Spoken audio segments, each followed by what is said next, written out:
Tonight, as evening falls and the world grows soft, imagine that in ancient Greece the boundary between mortal and god was as thin as morning mist. On quiet nights, the gods themselves walked among humans, sometimes stirring chaos, sometimes sowing love, and sometimes creating children whose lives would echo across the ages.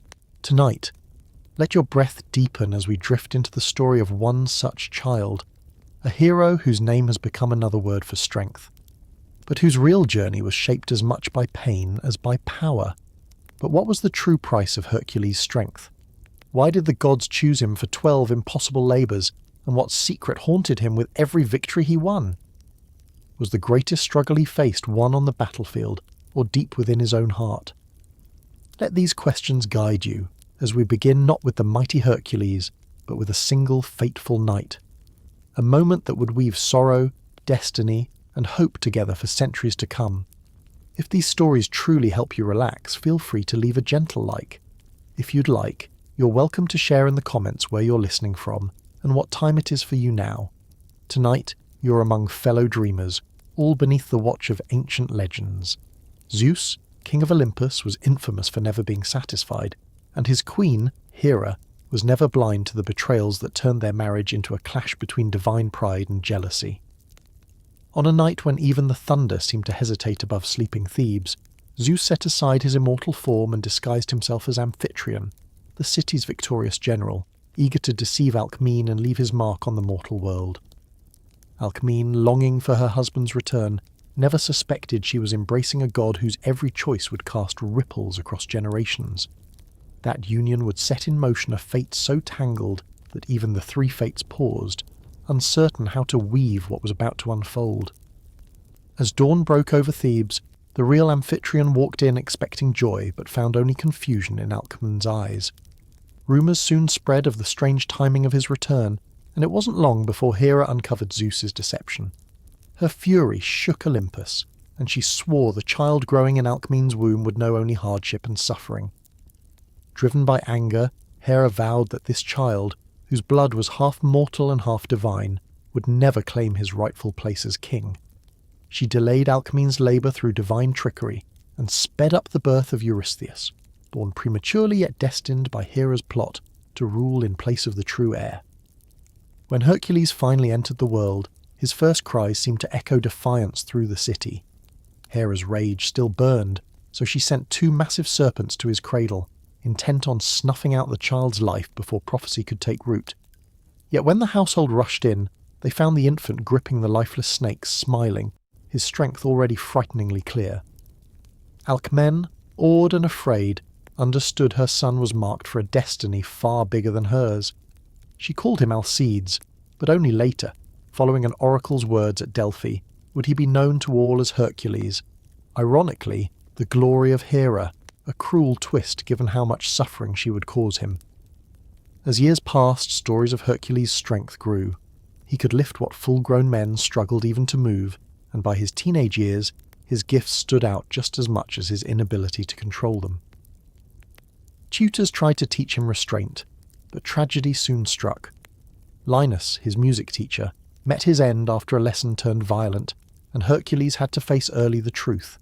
Great power always comes with consequence. From then on, Hercules' life was shadowed by the choices of gods and men, leading to the famous 12 labours, a challenge set by King Eurystheus, engineered by Hera's never-ending hatred. But these labours would test Hercules in ways that no one could foresee, forcing him not only to battle monsters and fulfill impossible tasks, but also to wrestle with guilt, grief, and the true meaning of strength. As the story unfolds, remember the questions that shaped Hercules' legend. Was victory about brute force, or about enduring suffering and injustice? And did Hercules' greatest battles happen against beasts and tyrants, or within his own heart as he sought redemption for mistakes not entirely his own making? If you want to know what he faced, why he was sent to slay the Nemean lion, to face the Hydra's venom, to capture the golden deer, and to descend into Hades, stay with us, because every labour carries its own secret and its own lesson, each one shaping the man whom myth and history still call a hero. His foster father, Amphitryon, recognising the danger of keeping such a powerful young man in the city, sent Hercules to tend cattle in the mountains. Here, among the peaks and valleys of rural Greece, the hero learned to channel his strength into useful work. He could carry water for an entire herd, move boulders to create better pastures, and fight off wild beasts that threatened the livestock. The mountain air seemed to agree with him. His body grew even stronger, his mind clearer. It was during these pastoral years that Hercules had his first real taste of heroic adventure. A massive lion had been terrorizing the countryside, killing cattle and even attacking travellers on the mountain roads. The local farmers had given up hope of stopping the beast, but Hercules took it upon himself to hunt it down. For days he tracked the lion through rocky terrain, following its prints and the trail of destruction it left behind. When he finally cornered the beast in a narrow canyon, the confrontation was swift but violent. The lion, massive and scarred from previous battles, leaped at Hercules with claws extended and jaws wide. But Hercules caught it mid-air, his hands closing around the creature's throat. The struggle lasted only minutes, but in those minutes, Hercules discovered something about himself. He felt alive in a way that tending cattle never made him feel. After killing the lion, he skinned it and wore its hide as a cloak, the first of many distinctive aspects of his appearance that would become legendary. But more importantly, word of his deeds spread throughout the region. Hercules was no longer just the strange, strong boy from Thebes. He was becoming something more. When Hercules returned to the city as a young man, his reputation had preceded him. King Creon of Thebes, impressed by the tales of his strength and courage, offered him his daughter Megara in marriage. Megara was known throughout the kingdom for her intelligence and beauty, and the match seemed blessed by the gods themselves. For a few precious years, Hercules experienced something approaching normalcy. He was a husband, and eventually a father to 3 sons. But Hera had not forgotten her oath of vengeance. She had merely been waiting, watching, letting Hercules taste happiness, so that its loss would be all the more devastating. And when she struck, it was with a cruelty that even the other gods found shocking. One evening, as Hercules sat with his family after dinner, Hera sent upon him a madness unlike anything mortal minds were meant to endure. The world around him twisted and changed.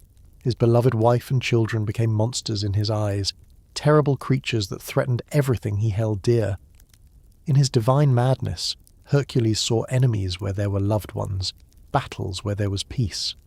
The tragedy that followed would haunt Hercules for the rest of his days.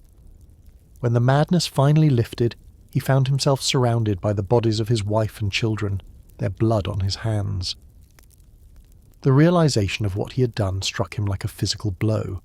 This hero who could face any monster, defeat any enemy, was brought to his knees by grief and horror at his own actions. Hercules fled Thebes that very night, unable to bear the sight of the home that had once brought him such joy. He wandered the countryside like a man possessed, seeking some way to atone for the unforgivable.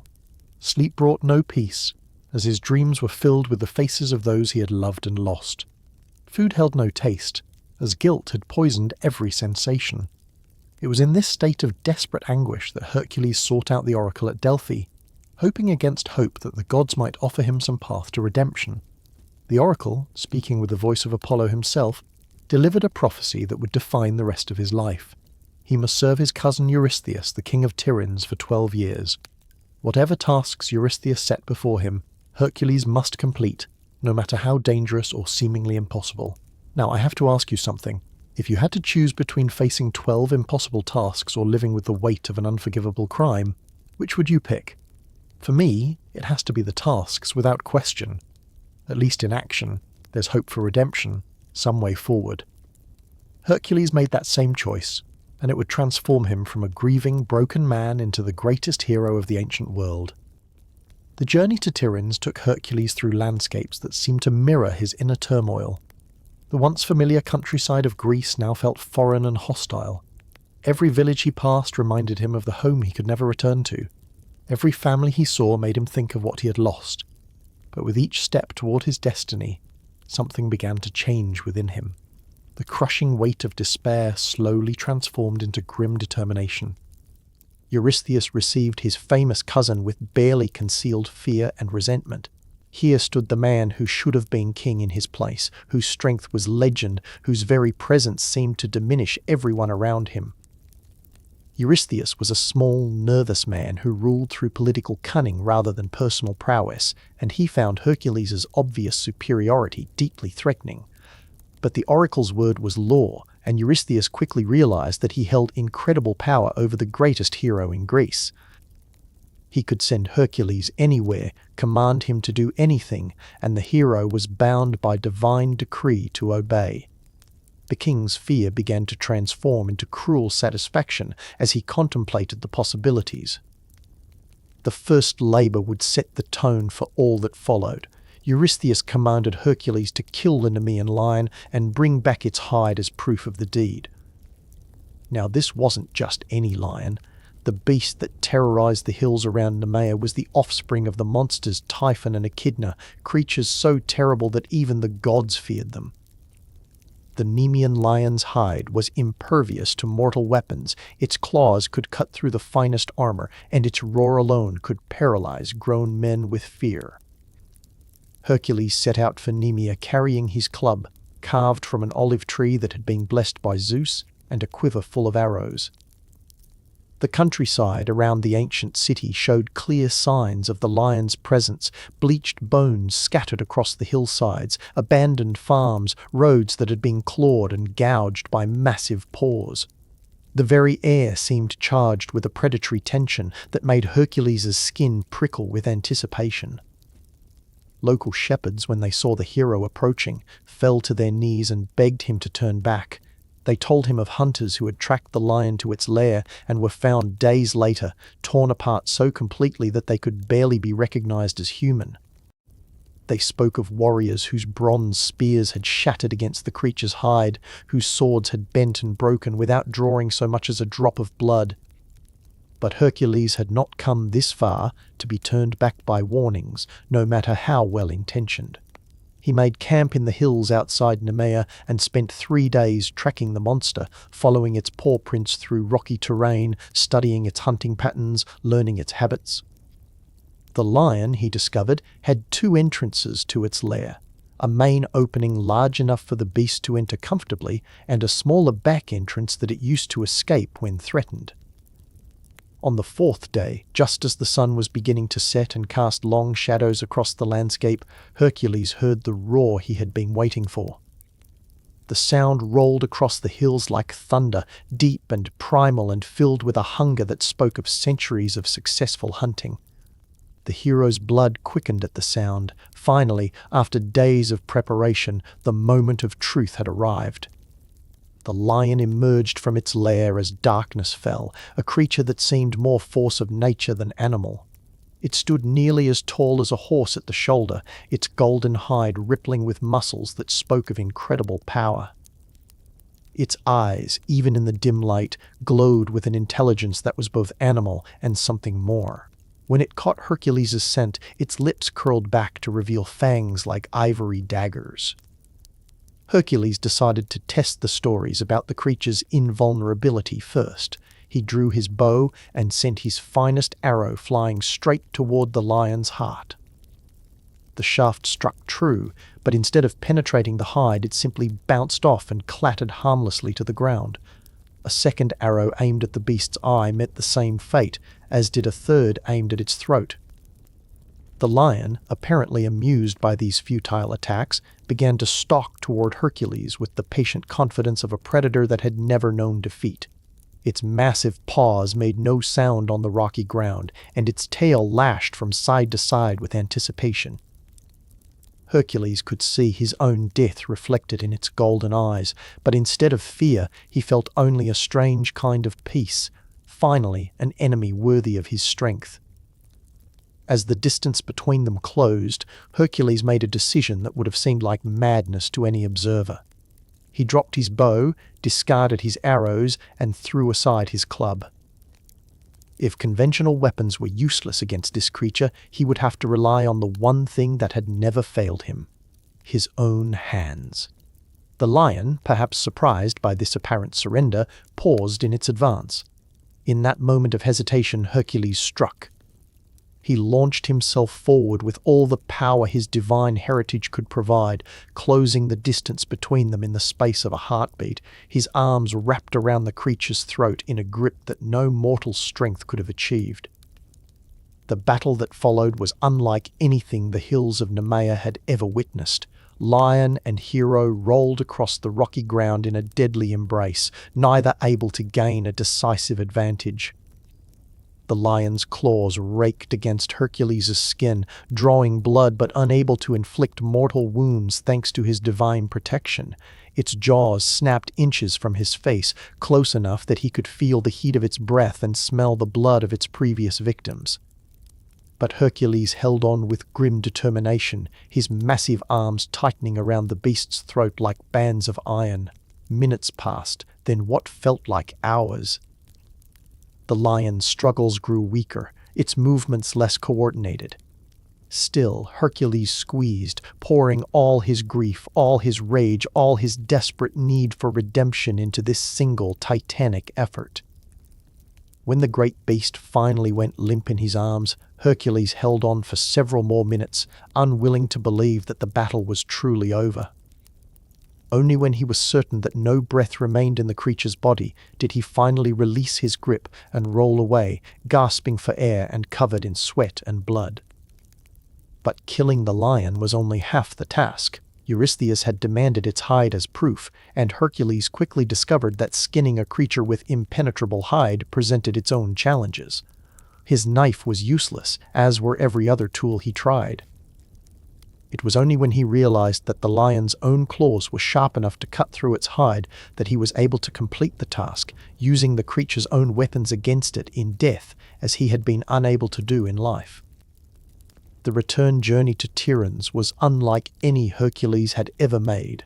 Word of his victory had somehow preceded him, and crowds gathered in every town and village to catch a glimpse of the hero who had accomplished the impossible.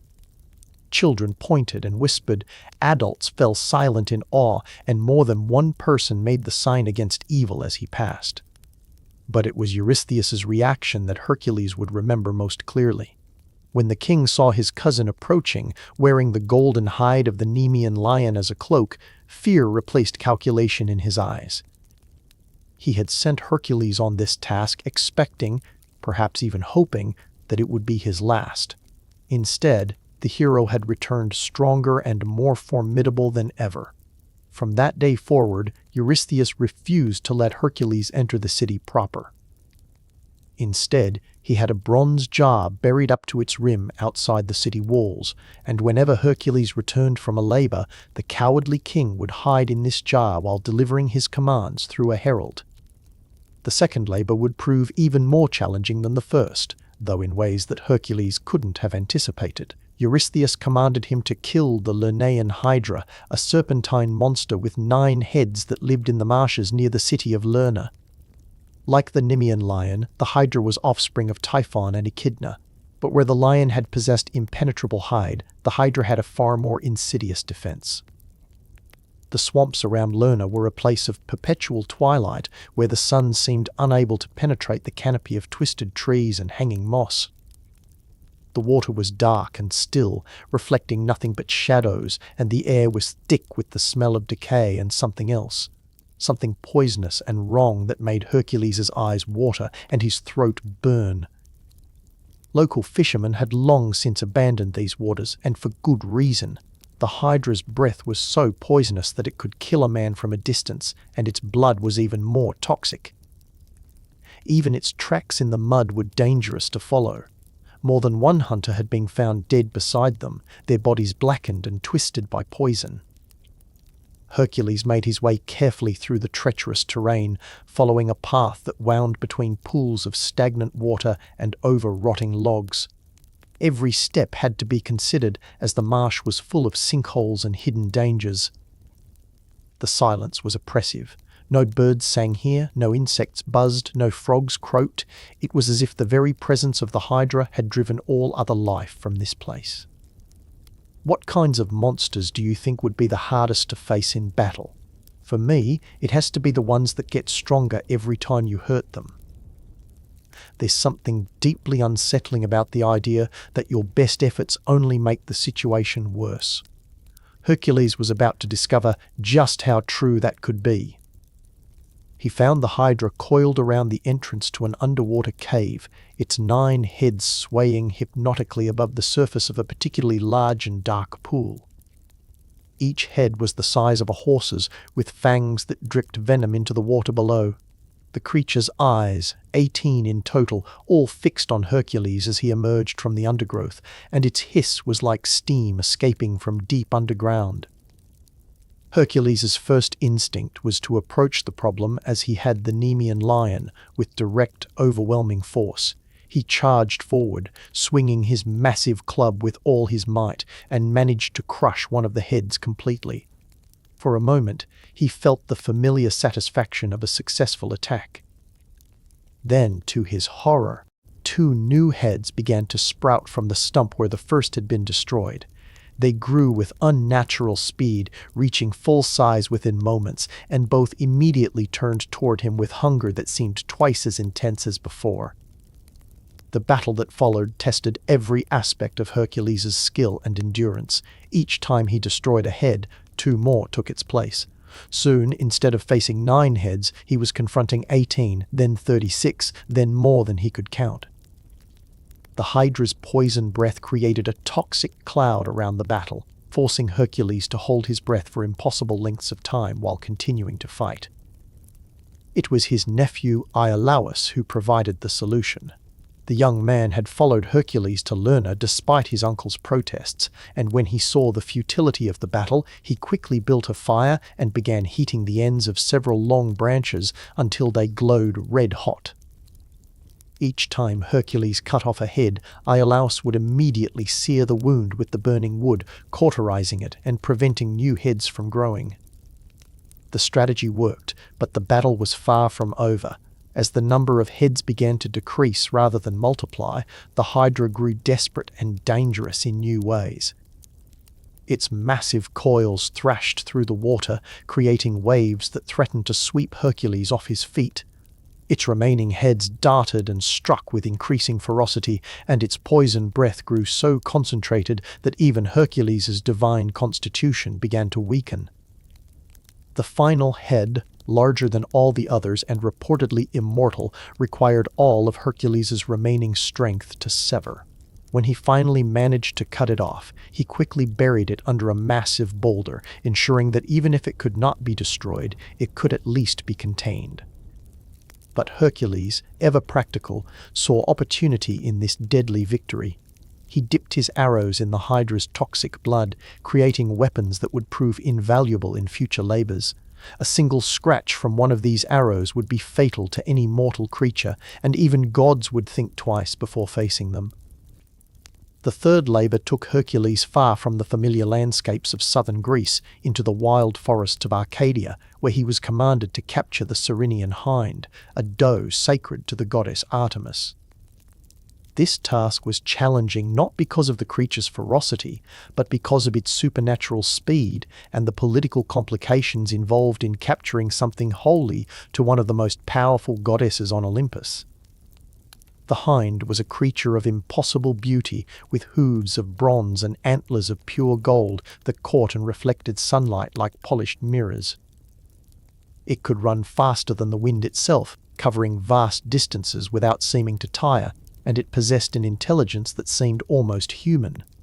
Artemis treasured it above all her other sacred animals, and harming it would bring down her wrath in ways that even Hercules might not survive. The chase that followed lasted an entire year, taking Hercules across the breadth of Greece and beyond. He tracked the hind through mountain passes where eagles soared, across meadows carpeted with wildflowers, through forests so old they seemed to remember the dawn of the world. Sometimes he came close enough to see the flash of golden antlers through the trees, but the creature always stayed just beyond his reach. The pursuit taught Hercules virtues he had never needed to develop before: patience, persistence, and a kind of respect for his prey that went beyond mere hunting. The hind was not evil like the lion or the hydra, it was simply a beautiful, wild creature that wanted to remain free. there was something almost tragic about the necessity of capturing it, and Hercules found himself hoping that he would be able to return it unharmed once his task was complete. Seasons changed as the chase continued. Hercules learned to read the hind's patterns, to anticipate where it might go based on the time of year, the weather, the availability of food and water. He became intimately familiar with the wild places of Greece, sleeping under stars, drinking from mountain streams, living off the land in a way that brought him closer to nature than he had ever been.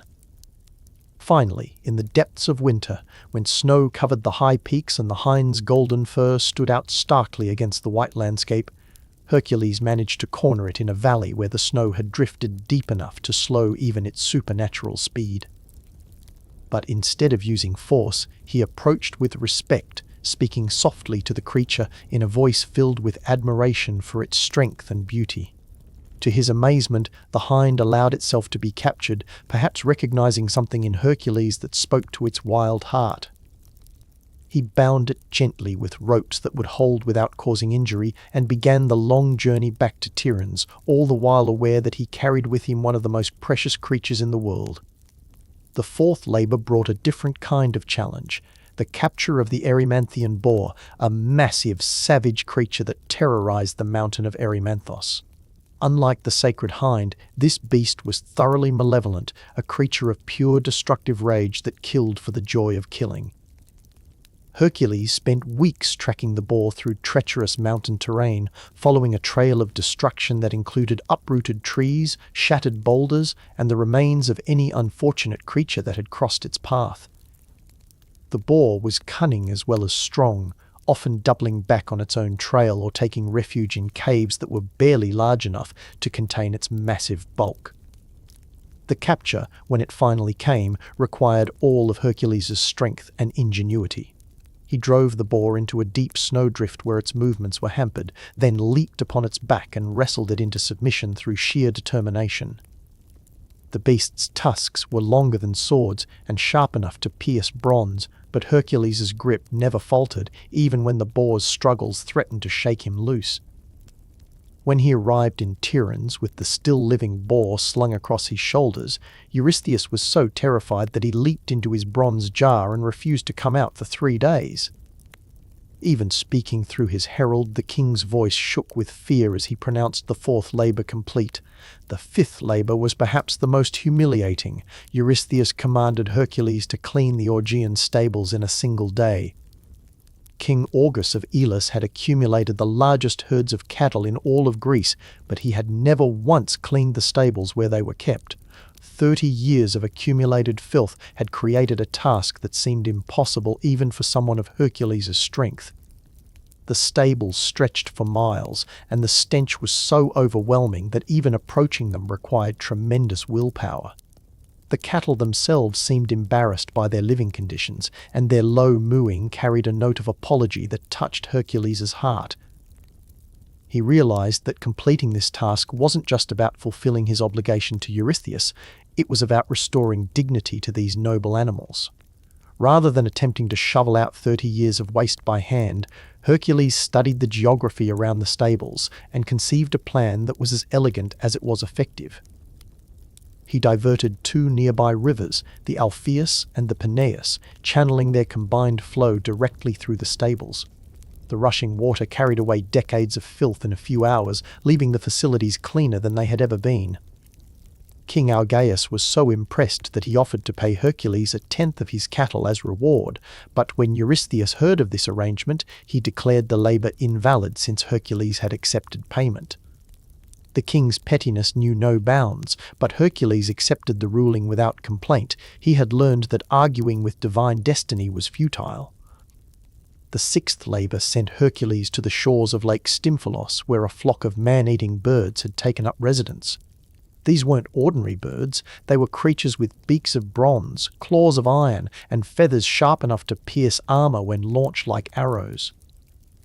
They had been terrorizing the local population for years, descending in great clouds to carry off livestock and occasionally even people. The lake itself was surrounded by dense marshland that made direct approach nearly impossible. The birds had chosen their stronghold well. The soft ground wouldn't support a man's weight, and the thick reeds provided perfect cover for ambush attacks. Hercules spent days observing their behavior, looking for weaknesses he could exploit. The solution came from an unexpected source. The goddess Athena herself appeared to him in a dream and provided him with a pair of bronze castanets crafted by the divine smith Hephaestus. When struck together, these instruments produced a sound so piercing and unnatural that it drove the birds into a panic, causing them to take flight in a great chaotic mass. As the birds rose into the sky, Hercules was ready with his bow and the arrows he had tipped with hydra poison. His aim was supernatural in its accuracy. Arrow after arrow found its mark, and the deadly poison ensured that no wounded bird would survive to threaten travelers again. Those that escaped his arrows flew away to distant lands, never to return to Greece. The seventh labor took Hercules to the island of Crete, where a magnificent bull had been terrorizing the countryside. This was no ordinary animal, but the same creature that had carried Europa to Crete on Zeus's command years earlier. Poseidon had sent it to King Minos as a sign of divine favor, but when the king proved reluctant to sacrifice such a beautiful beast, the god had driven it mad with rage. The bull was white as fresh snow, with horns like polished ivory and eyes that seemed to hold all the fury of the sea itself. It had been rampaging across Crete for months, destroying crops, demolishing buildings, and killing anyone brave or foolish enough to challenge it. Even the famous Cretan bull dancers, skilled athletes who performed acrobatic feats with bulls as entertainment, refused to go near this particular animal. Hercules tracked the bull to an olive grove where it had taken shelter during the heat of the day. The ancient trees, some of them centuries old, had been reduced to splinters by the creature's rage. The hero approached carefully, knowing that this beast combined divine power with mortal fury in ways that made it especially dangerous. The confrontation was brief but violent. The bull charged with the fury of a hurricane, its hooves striking sparks from the rocky ground, its bellow echoing across the island like thunder. But Hercules had learned much about timing and leverage during his previous labors, and he managed to grab the creature by its horns and wrestle it to the ground through a combination of strength and technique that left witnesses speechless. The journey back to the mainland with the bull was an adventure in itself. Hercules had to construct a special ship capable of transporting such a large and powerful creature, and the voyage was made challenging by the beast's continued attempt to break free. But when he finally presented it to Eurystheus, the cowardly king took one look at the magnificent, terrifying animal and immediately ordered it released. The freed bull wandered across Greece until it finally settled near Marathon, where it would later be killed by another hero, Theseus. But that's a story for another night. Had you ever wondered which of the Greek heroes you'd want as a companion on a dangerous quest? For me, it has to be Hercules, despite all his flaws. Sure, he's prone to fits of rage and not always the brightest strategist, but when things get truly desperate, there's no one you'd rather have on your side. The eighth labor would test this loyalty in ways that no previous challenge had attempted. Eurystheus, growing increasingly frustrated by his cousin's continued success, decided to send him to the land of the Bistones in Thrace, where King Diomedes kept 4 mares that were said to be the most beautiful and the most deadly horses in the world. These weren't ordinary animals. They were carnivorous beasts that fed on human flesh, their diet making them incredibly strong and savage beyond belief. The journey to Thrace took Hercules through lands that grew progressively wilder and more dangerous. The northern regions of Greece gave way to territories where civilization was a thin veneer over ancient barbarism, where might made right and hospitality was a concept honoured more in the breach than the observance. King Diomedes himself was a man who perfectly embodied the savagery of his realm. He was tall and powerfully built, with scars that spoke of countless battles and eyes that held no warmth or mercy. His court was a place where violence was entertainment and cruelty was considered a virtue. The king took particular pride in feeding his enemies to his beloved mares, watching with satisfaction as they devoured still living victims. The mares themselves were kept in stables that were more like fortresses, with walls of iron and guards who were chosen as much for their cruelty as their skill with weapons. The horses were magnificent to look upon, coal black with eyes like red fire, muscles that rippled with unnatural power, and teeth that had been filed to sharp points. Their neighing sounded more like the roars of wild beasts than the calls of domestic animals.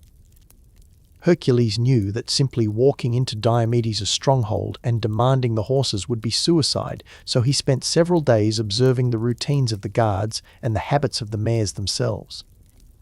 He learned that the horses were fed at dawn each day, that they were exercised in a large corral at sunset, and that they were wildest when hungry. His plan, when he finally implemented it, was characteristically direct but devastatingly effective. He waited until the darkest hour before dawn, when the guards were least alert and the mares were at their hungriest. Then he struck with the speed and fury that had made him legendary, overwhelming the guards before they could raise an alarm. But controlling 4 carnivorous horses was a challenge unlike any he had faced before. The mares fought against their new master with desperate fury, snapping at him with their sharpened teeth, striking out with hooves that could shatter stone. It was all Hercules could do to get them harnessed to a chariot and begin the retreat toward the coast where his ship waited. King Diomedes and his warriors pursued them with the fury of men who had been deeply insulted.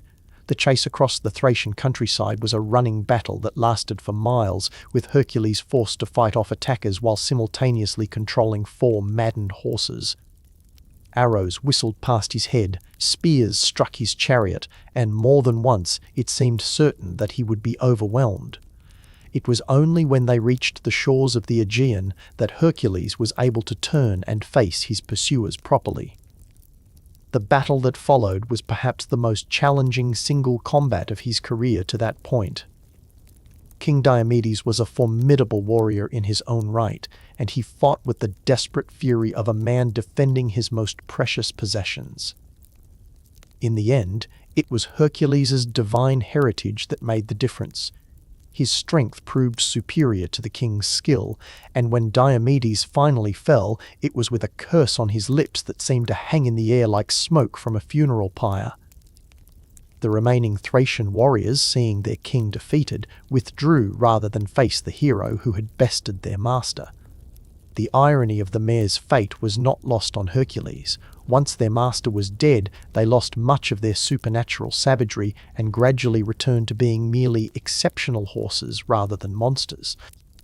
By the time he delivered them to Eurystheus, they were still dangerous, but no longer the flesh-eating demons they had been under Diomedes' care. The 9th labour would test Hercules in ways that went far beyond physical strength. Eurystheus commanded him to retrieve the girdle of Hippolyta, queen of the Amazons. This wasn't simply a matter of defeating a monster or capturing a beast. It required diplomacy, cultural sensitivity, and an understanding of politics that the straightforward hero had never needed to develop. The Amazons were a nation of warrior women who lived beyond the Euxine Sea, in lands where men were either slaves or temporary guests whose only value lay in their ability to father children. Their society was built around principles that were the exact opposite of everything Hercules had known. Here, women were the warriors, the rulers, the decision-makers, while men were relegated to domestic duties and menial labour. The journey to the Amazon lands was an adventure in itself, requiring passage through territories controlled by various barbarian tribes, across stormy seas that had claimed countless ships, and finally up rivers that flowed through forests where the trees themselves seemed hostile to foreign intrusion. Hercules' crew, hired sailors from various Greek ports, grew increasingly nervous as they sailed further from familiar waters. Queen Hippolyta herself was everything the stories had claimed and more. She stood as tall as most men, with muscles that spoke of years of training and battle scars that testified to her skill in combat. Her hair was black as a raven's wing, her eyes the colour of storm clouds, and when she moved, it was with the fluid grace of a predator. The girdle she wore was a work of art as much as a symbol of power crafted by Ares himself and studded with gems that seemed to hold captured starlight. But what surprised Hercules most about the Amazon Queen was her intelligence and curiosity. Rather than immediately challenging him to combat or ordering him killed as an intruder, Hippolyta invited him to feast in her great hall and tell the stories of his previous labors. She listened with the attention of someone who understood the nature of heroism, asking perceptive questions and offering insights that helped Hercules see his own adventures from new perspectives. For several days, it seemed as though this labor might be completed without violence. Hippolyta was genuinely impressed by Hercules' achievements and found herself drawn to his combination of great strength and, when he chose to reveal it, surprising gentleness. She even began to consider gifting him the girdle voluntarily, seeing in him a worthy recipient of Ares' favor. But Hera, ever watchful and ever vengeful, could not allow her stepson's task to be completed so easily. She appeared among the Amazon warriors disguised as one of their number and spread rumors that Hercules intended to kidnap their queen and carry her off to Greece as a trophy. The Amazons, fiercely protective of their independence and suspicious of male intentions, were easily convinced that their guest harbored evil designs. The battle that erupted was as tragic as it was fierce. Amazon warriors who had been sharing wine and stories with Hercules' crew just hours before now attacked with fury born of betrayal and fear. The hero found himself forced to fight women whose courage and skill commanded his respect, knowing that each one he killed was a life wasted on Hera's manipulations. Hippolyta herself fought like a goddess of war, her blade dancing through combat with deadly precision. She matched Hercules stroke for stroke, her smaller size and greater speed offsetting his advantages in strength and reach. For a time, it seemed as though she might actually defeat him. Her intimate knowledge of fighting techniques developed specifically for battling larger, stronger opponents gave her edges that no male warrior had ever possessed. But in the end, raw power prevailed over technique. Hercules managed to land a blow that, while not fatal, stunned Hippolyta long enough for him to claim the girdle. As he held the artifact in his hands, feeling the divine power it contained, he looked down at the fallen queen with something approaching heartbreak. This should have been a meeting of two great heroes, perhaps even the beginning of friendship or more. Instead, it had become another tragedy in his long catalogue of sorrows. The 10th labor took Hercules to the very edges of the known world, to an island so far west that it was said to be near the place where the sun goes to rest each night. Here lived Geryon, a giant with 3 bodies who owned a herd of magnificent red cattle guarded by the 2-headed dog Orthrus and the herdsman Eurytion. The journey itself was an epic that could have filled volumes. Hercules sailed beyond the Pillars of Hercules that marked the end of the Mediterranean into the vast and largely unknown Atlantic Ocean. The waters here were different from anything he had experienced, deeper, darker, more mysterious, filled with creatures that existed nowhere else in the world. When he finally reached Geryon's island, Hercules found himself in a landscape that seemed crafted by the gods as a testing ground for heroes. Red cliffs rose directly from wine-dark waters, strange plants grew in impossible colors, and the very air seemed charged with magic. The cattle themselves were more beautiful than any he had ever seen, their red hides gleaming like polished copper in the strange light of the western sky. The battle with Orthrus and Eurytion was brief but fierce. The 2-headed dog fought with the fury of a creature defending its family, while the herdsman wielded weapons that seemed forged from starlight itself. But both fell to Hercules' might, and his arrows tipped with hydra poison. Geryon himself was a more formidable opponent. His 3 bodies allowed him to attack from multiple angles simultaneously, wielding 3 weapons with perfect coordination. He was ancient beyond measure, having existed since the early days of the world, and his experience in combat was matched by divine heritage that made him nearly invincible. The duel lasted from dawn until dusk, ranging across the entire island. Cliffs were shattered by their blows, trees uprooted by their struggles, and the very ground shook beneath their feet. But eventually, Hercules managed to position himself so that his arrow, when fired, would pass through all 3 of Geryon's bodies simultaneously. The shot, when it came, was perfect. The Hydra's poison did its work quickly, and the giant fell like a toppled mountain. Driving Gerion's cattle back to Greece proved almost as challenging as capturing them had been. The journey took months, as the herd was enormous, and the route led through territories controlled by bandits, monsters, and hostile tribes. Hercules had to fight constantly to protect his charges, and more than once it seemed as though he would lose the entire herd to theft or predation. But the most memorable part of the journey occurred when they reached the future site of Rome. Here, a cave-dwelling giant named Cacus, son of Vulcan himself, stole some of the finest cattle while Hercules slept. Worse yet, the cunning thief dragged the animals into his cave backwards, so their tracks would not reveal the direction they had been taken. The theft might have succeeded if not for the cattle themselves. They began lowing with homesickness when they heard the rest of the herd passing by the cave entrance. Hercules followed the sound and confronted Cacus in single combat, a battle that ended with the giant's death and the recovery of the stolen animals. When Hercules finally delivered the cattle to Eurystheus, the cowardly king was almost beside himself with frustration. 10 labors completed, each one seemingly impossible, and still his hated cousin lived and grew stronger. The 11th task would have to be something truly beyond mortal achievement. Which mythological artifact do you think would be the most dangerous to try to steal?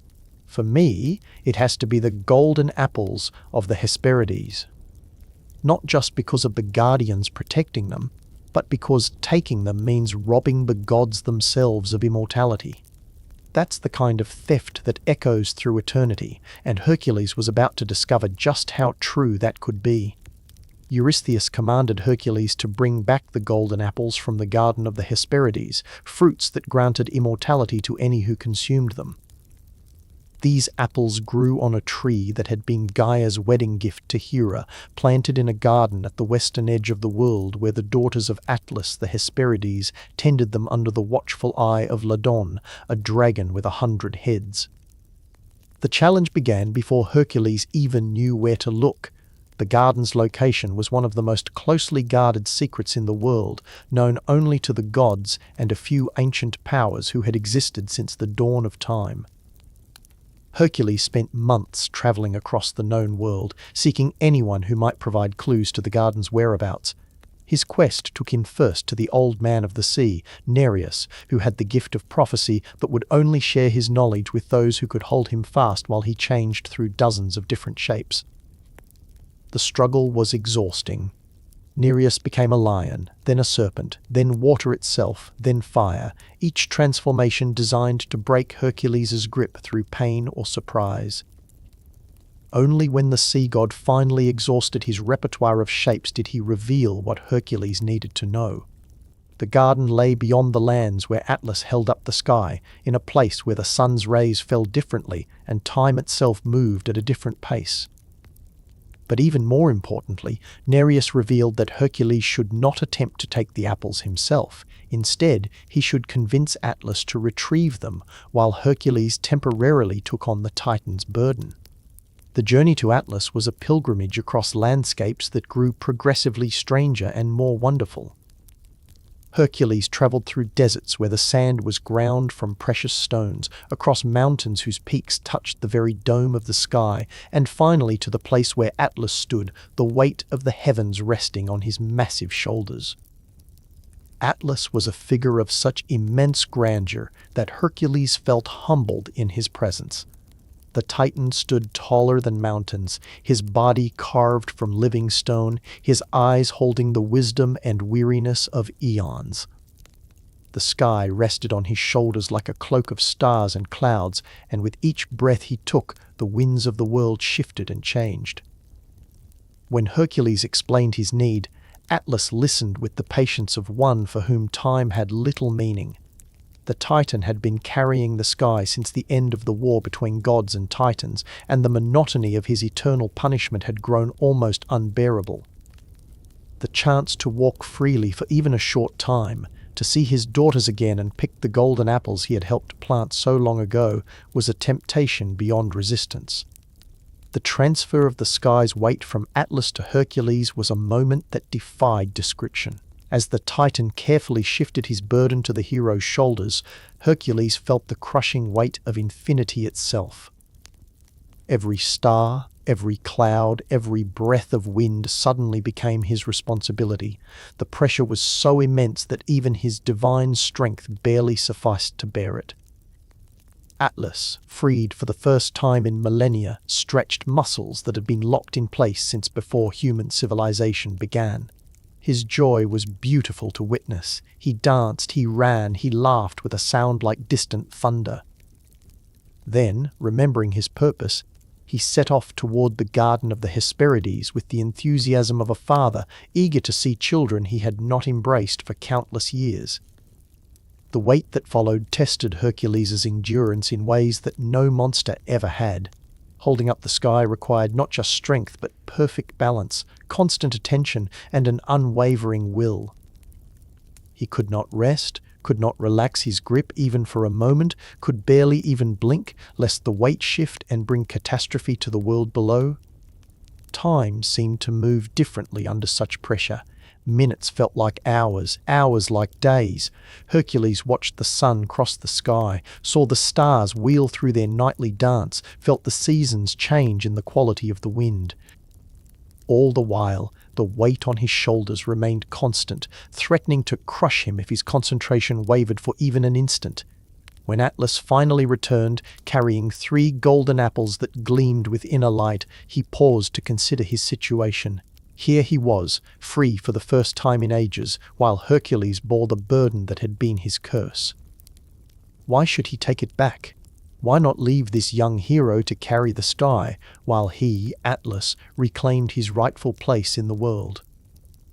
The Titan's hesitation was subtle but unmistakable. He held the apples just out of Hercules' reach and began to speak of delivering them to Eurystheus personally, of taking a more active role in the affairs of gods and mortals. Hercules, despite the crushing weight on his shoulders, recognized the danger immediately. It was then that the hero employed perhaps the cleverest stratagem of his entire career. Instead of threatening or pleading, he agreed enthusiastically with Atlas's plan, suggesting only that the Titan take back the sky for just a moment so that Hercules could adjust his position and get a better grip for the long years of bearing it ahead. Atlas, perhaps made overconfident by freedom and convinced that Hercules was truly willing to accept permanent bondage, agreed to this seemingly reasonable request. The moment the sky's weight returned to his shoulders, Hercules snatched up the golden apples and began his retreat with undignified but effective haste. The Titan's roar of rage and frustration shook the foundations of the world, but he could not pursue. The sky's weight held him as surely as any chain. Hercules, golden apples clutched in his hands, felt a mixture of triumph and guilt. He had succeeded in his task, but at the cost of condemning Atlas to resumed punishment for a crime committed eons ago. The final labor, the 12th and most dangerous, would take Hercules to a realm that no living hero had ever entered and returned to describe. Eurystheus, desperate now and convinced that he had finally found a task that would destroy his hated cousin, commanded Hercules to descend into the underworld itself and bring back Cerberus, the 3-headed dog that guarded the gates of Hades. This was more than a test of strength or courage. It was a direct challenge to the natural order of things. The underworld was meant to be a one-way destination, a place from which no living soul ever returned. Even the gods treated it with respect and caution, entering only when absolutely necessary and always with careful preparation. Hercules spent weeks preparing for the descent, consulting oracles, making offerings to the gods of the underworld, and learning what few rituals might protect a living person in the realm of the dead. He purified himself through sacred ceremonies, donned armor blessed by Athena, and carried weapons that had been consecrated in temples throughout Greece. The entrance he chose was a cave near Tyanarum, where the earth opened into depths that seemed to have no bottom. The descent began in familiar cave passages but quickly became something far more otherworldly. The stone walls began to pulse with their own faint light, the air grew thick with the weight of accumulated sorrow, and whispers in languages no living person remembered echoed from chambers that seemed to exist in more than 3 dimensions. As Hercules descended deeper, he began to encounter the inhabitants of this strange realm. Wraiths of long-dead warriors tried to bar his path, but his divine heritage and careful preparations allowed him to pass. Spirits of ancient monsters, killed by heroes of previous generations, recognized him as one of their own killers and showed him grudging respect. The Styx, when he finally reached it, was unlike any river that flowed on the world above. Its waters were black as ink and moved with a current that seemed to flow in all directions simultaneously. Chiron, the ancient ferryman, initially refused to carry a living passenger, but Hercules' reputation had preceded him even here. The old man grudgingly agreed to the crossing, though his boat groaned under the weight of divine flesh and bone. The opposite shore revealed the underworld proper, a landscape of impossible vastness under a sky that held neither sun nor moon, but was lit by the reflected glow of countless souls. Here were the Elysian fields where heroes rested, the asphodel meadows where ordinary dead wandered in eternal twilight, and far in the distance the towers of Hades' palace rising like dark mountains against the strange sky. The palace itself was a structure that defied architectural logic, built from stones that had never known sunlight and decorated with gems that captured and held the light of dying stars.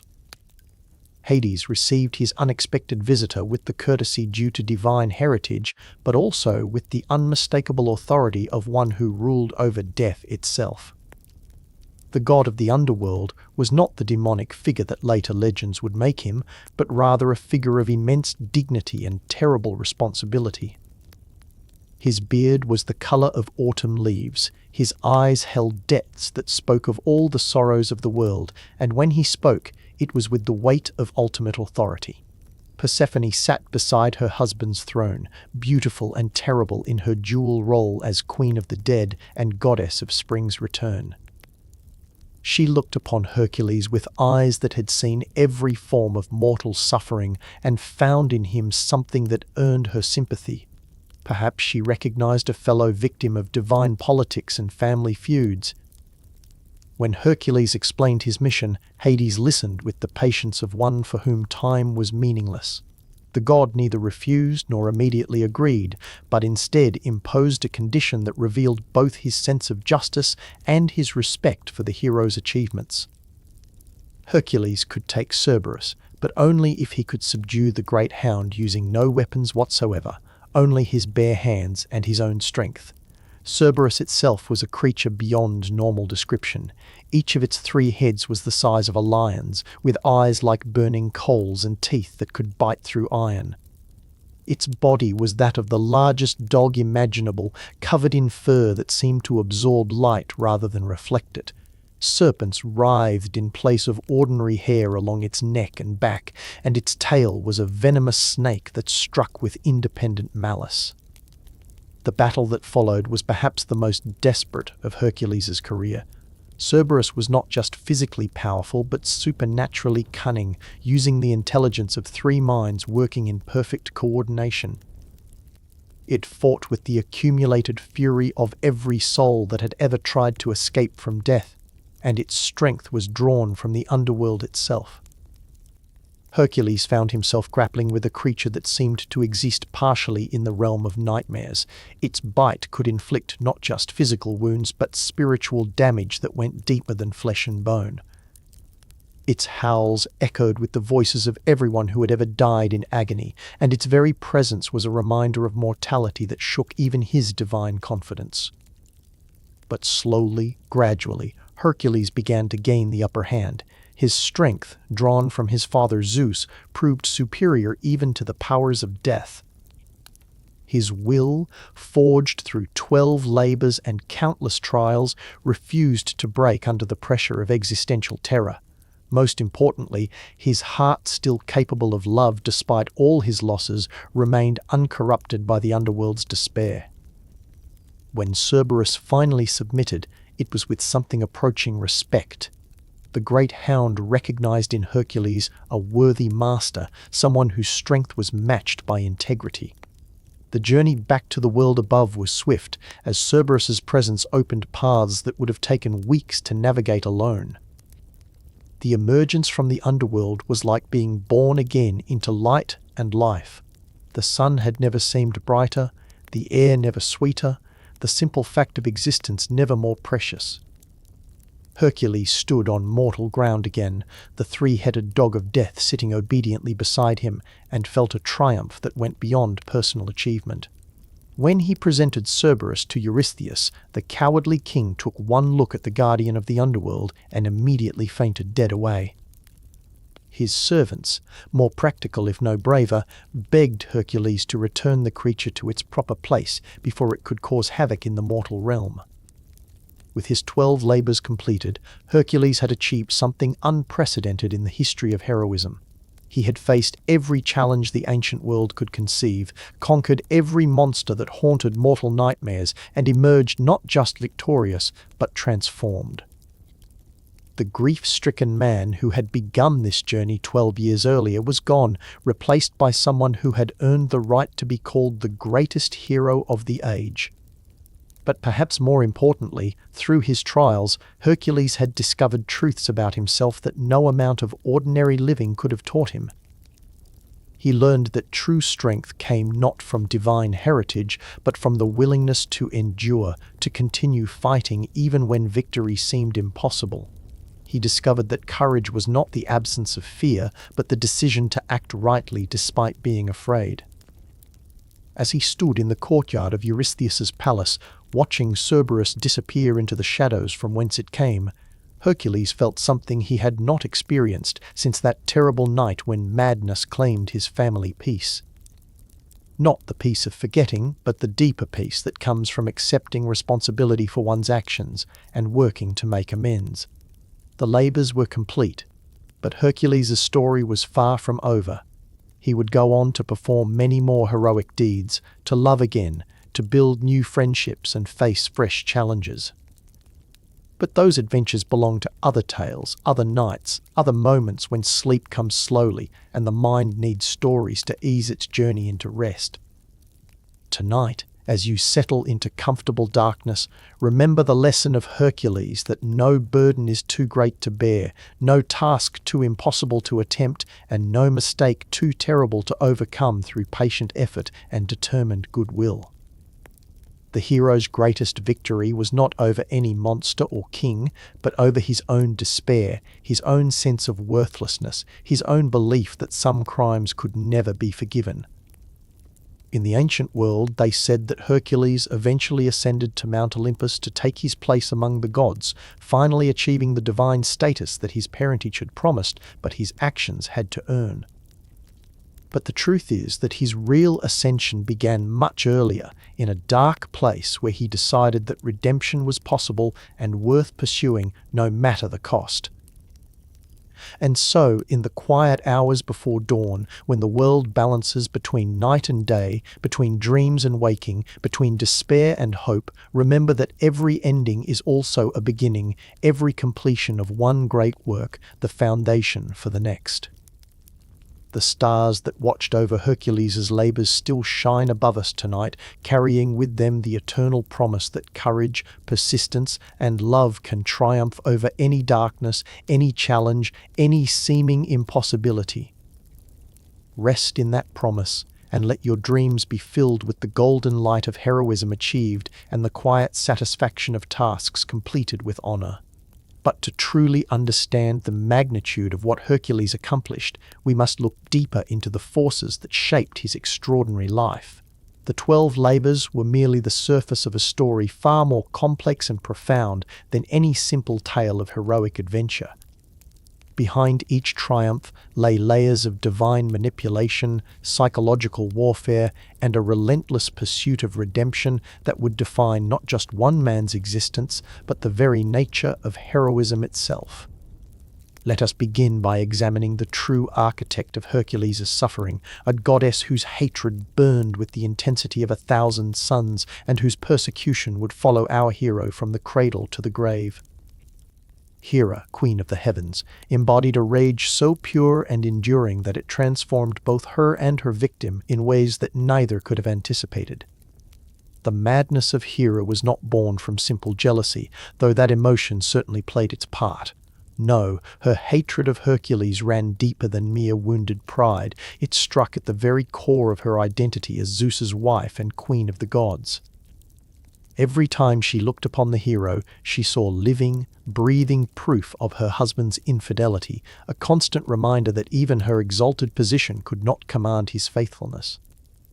Imagine, if you will, the psychological torment of knowing that your spouse's betrayal had produced not just another child, but a child destined for greatness that would eclipse your own legitimate offspring.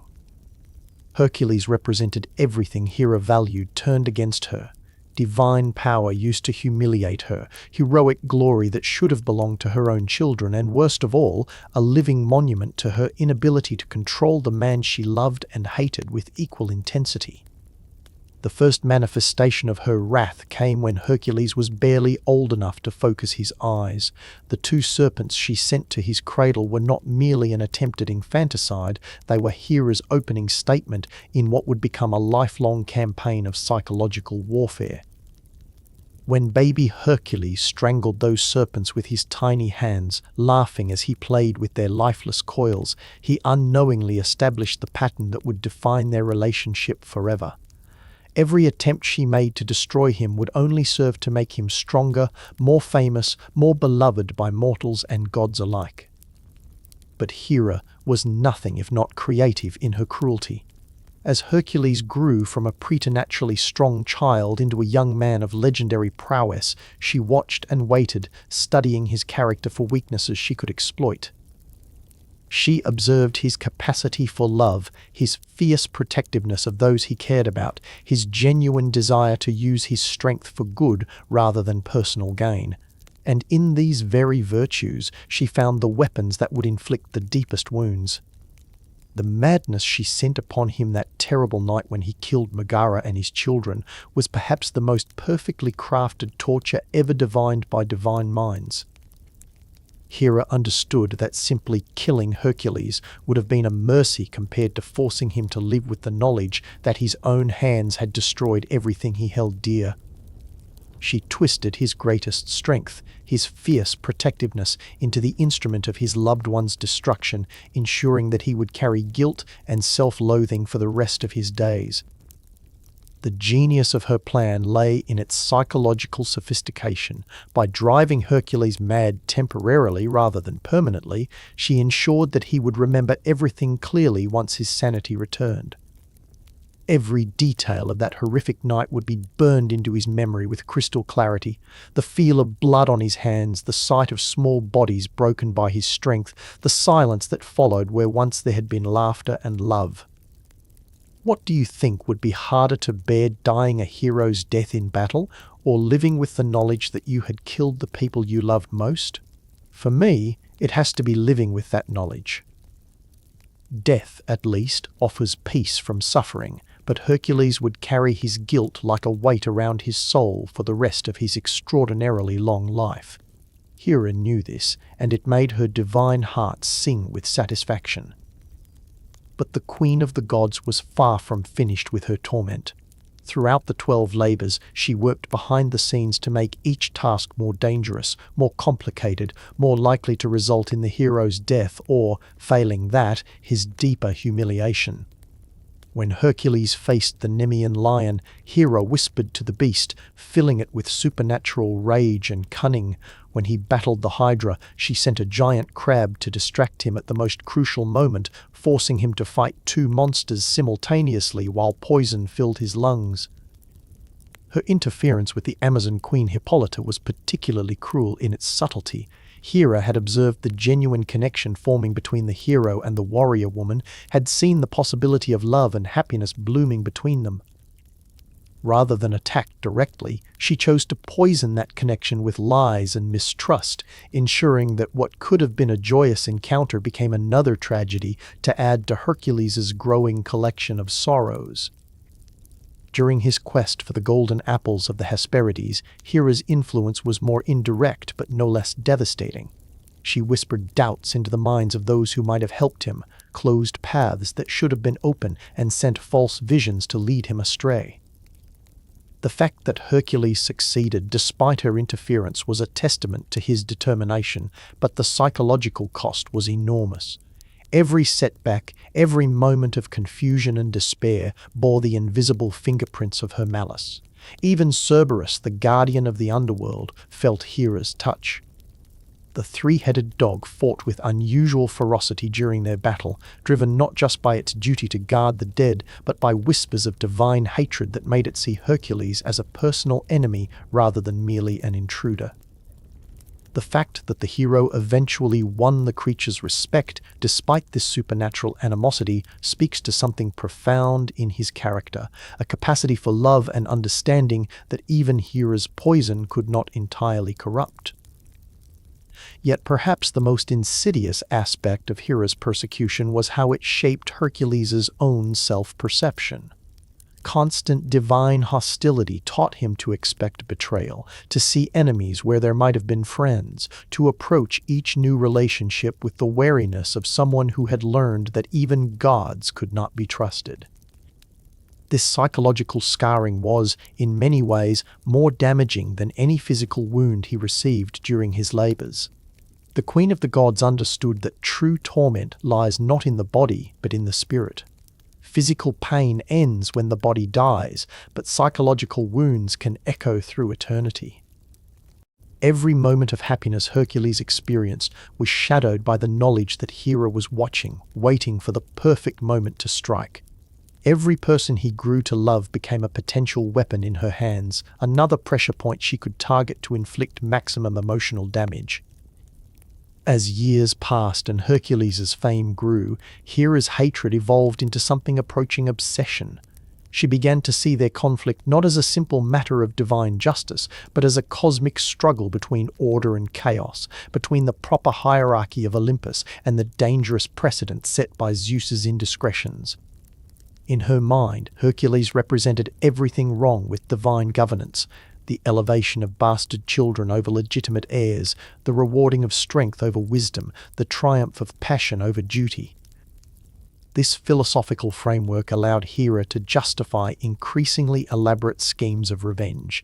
She convinced herself that her persecution of Hercules was not personal cruelty, but divine justice, a necessary correction to the cosmic balance that her husband's infidelity had disrupted. This self-righteousness made her more dangerous, not less, because it removed any moral restraints she might otherwise have felt. The psychological warfare extended beyond direct attacks to a more subtle campaign of isolation. Hera used her influence to turn other gods against Hercules, spreading whispers about his violent tendencies, his dangerous strength, his potential threat to divine authority. She painted him as a loose cannon who might one day turn his power against the gods themselves, a portrayal that had just enough truth to be believable given his tragic history. Even his eventual apotheosis, his transformation into a god, was something Hera approached with mixed feelings. On one hand, his death finally ended their long conflict, removing the constant reminder of her humiliation from the mortal realm. On the other hand, his elevation to divine status represented the ultimate failure of her campaign against him. Not only had she failed to destroy him, but her persecution had actually contributed to his heroic legend, making him more famous and beloved than he might otherwise have become. The irony was not lost on the more perceptive gods of Olympus.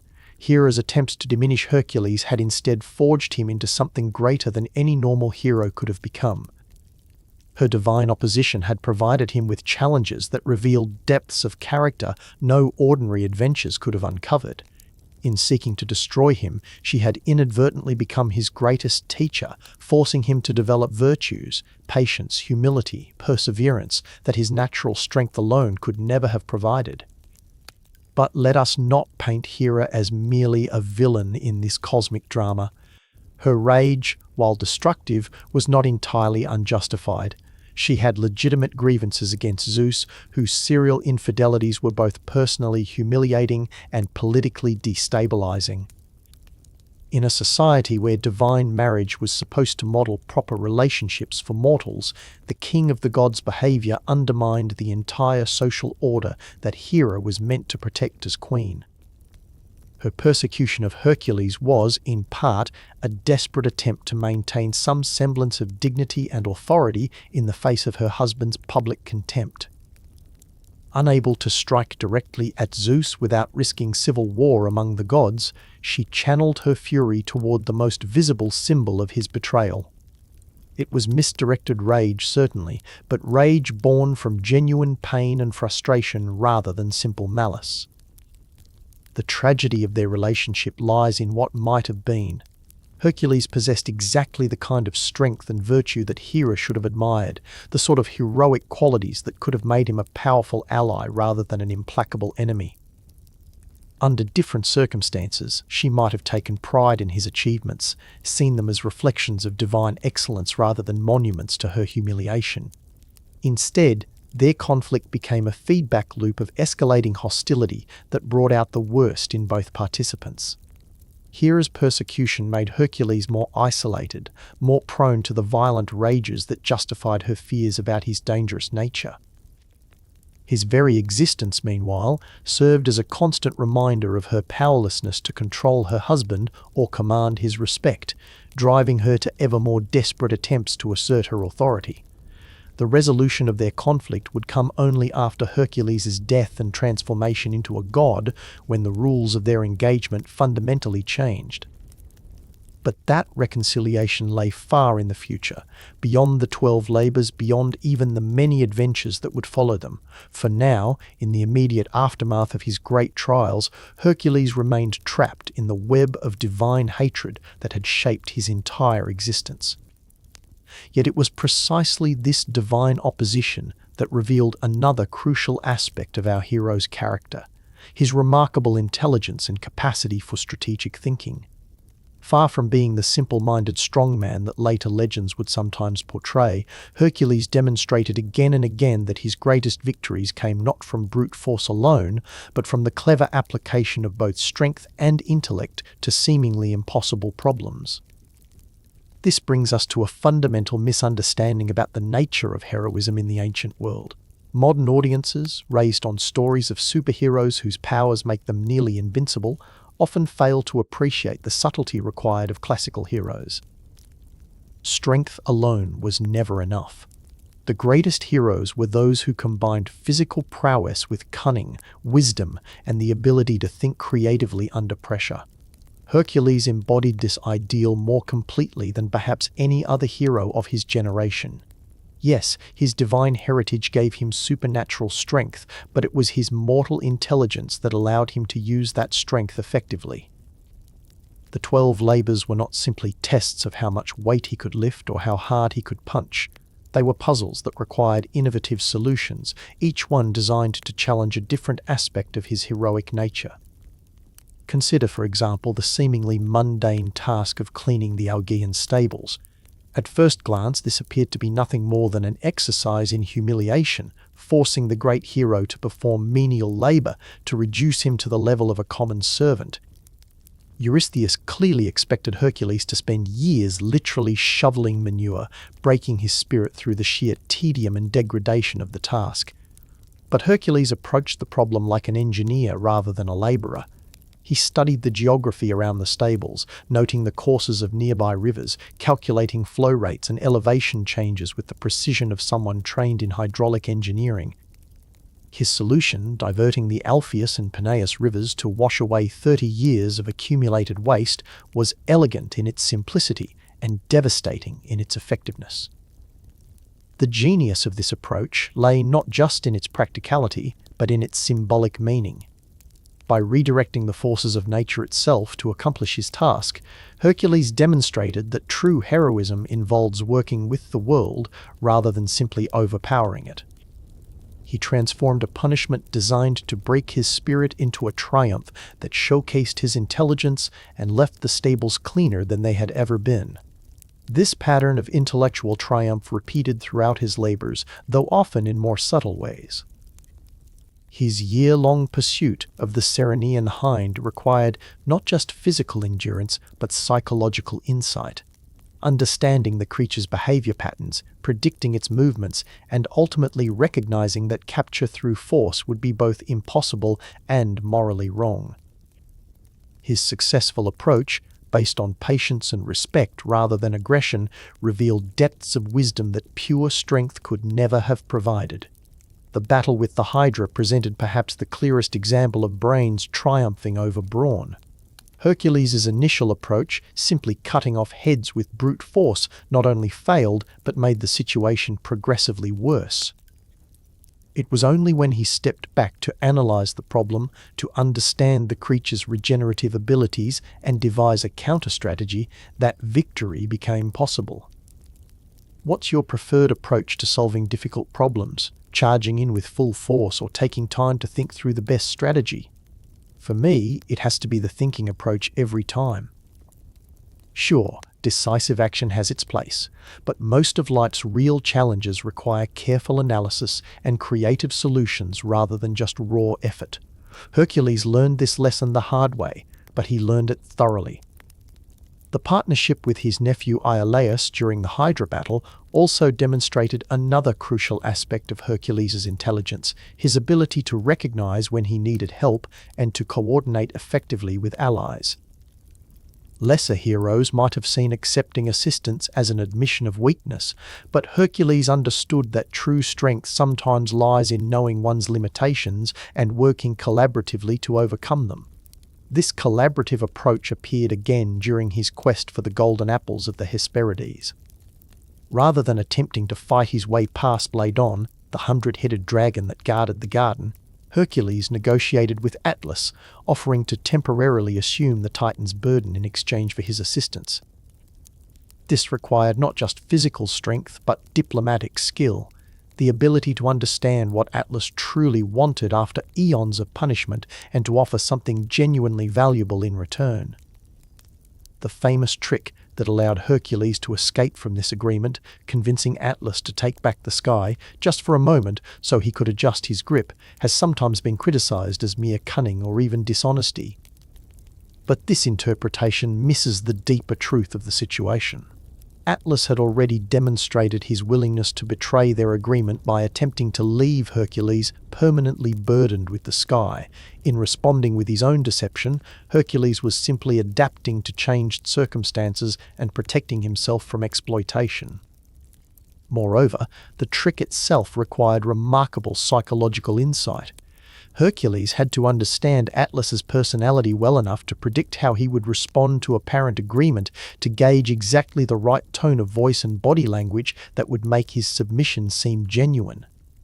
This kind of social intelligence is far removed from the brutish caricature that some later stories would create. Even his descent into the underworld showcased intellectual as well as physical courage.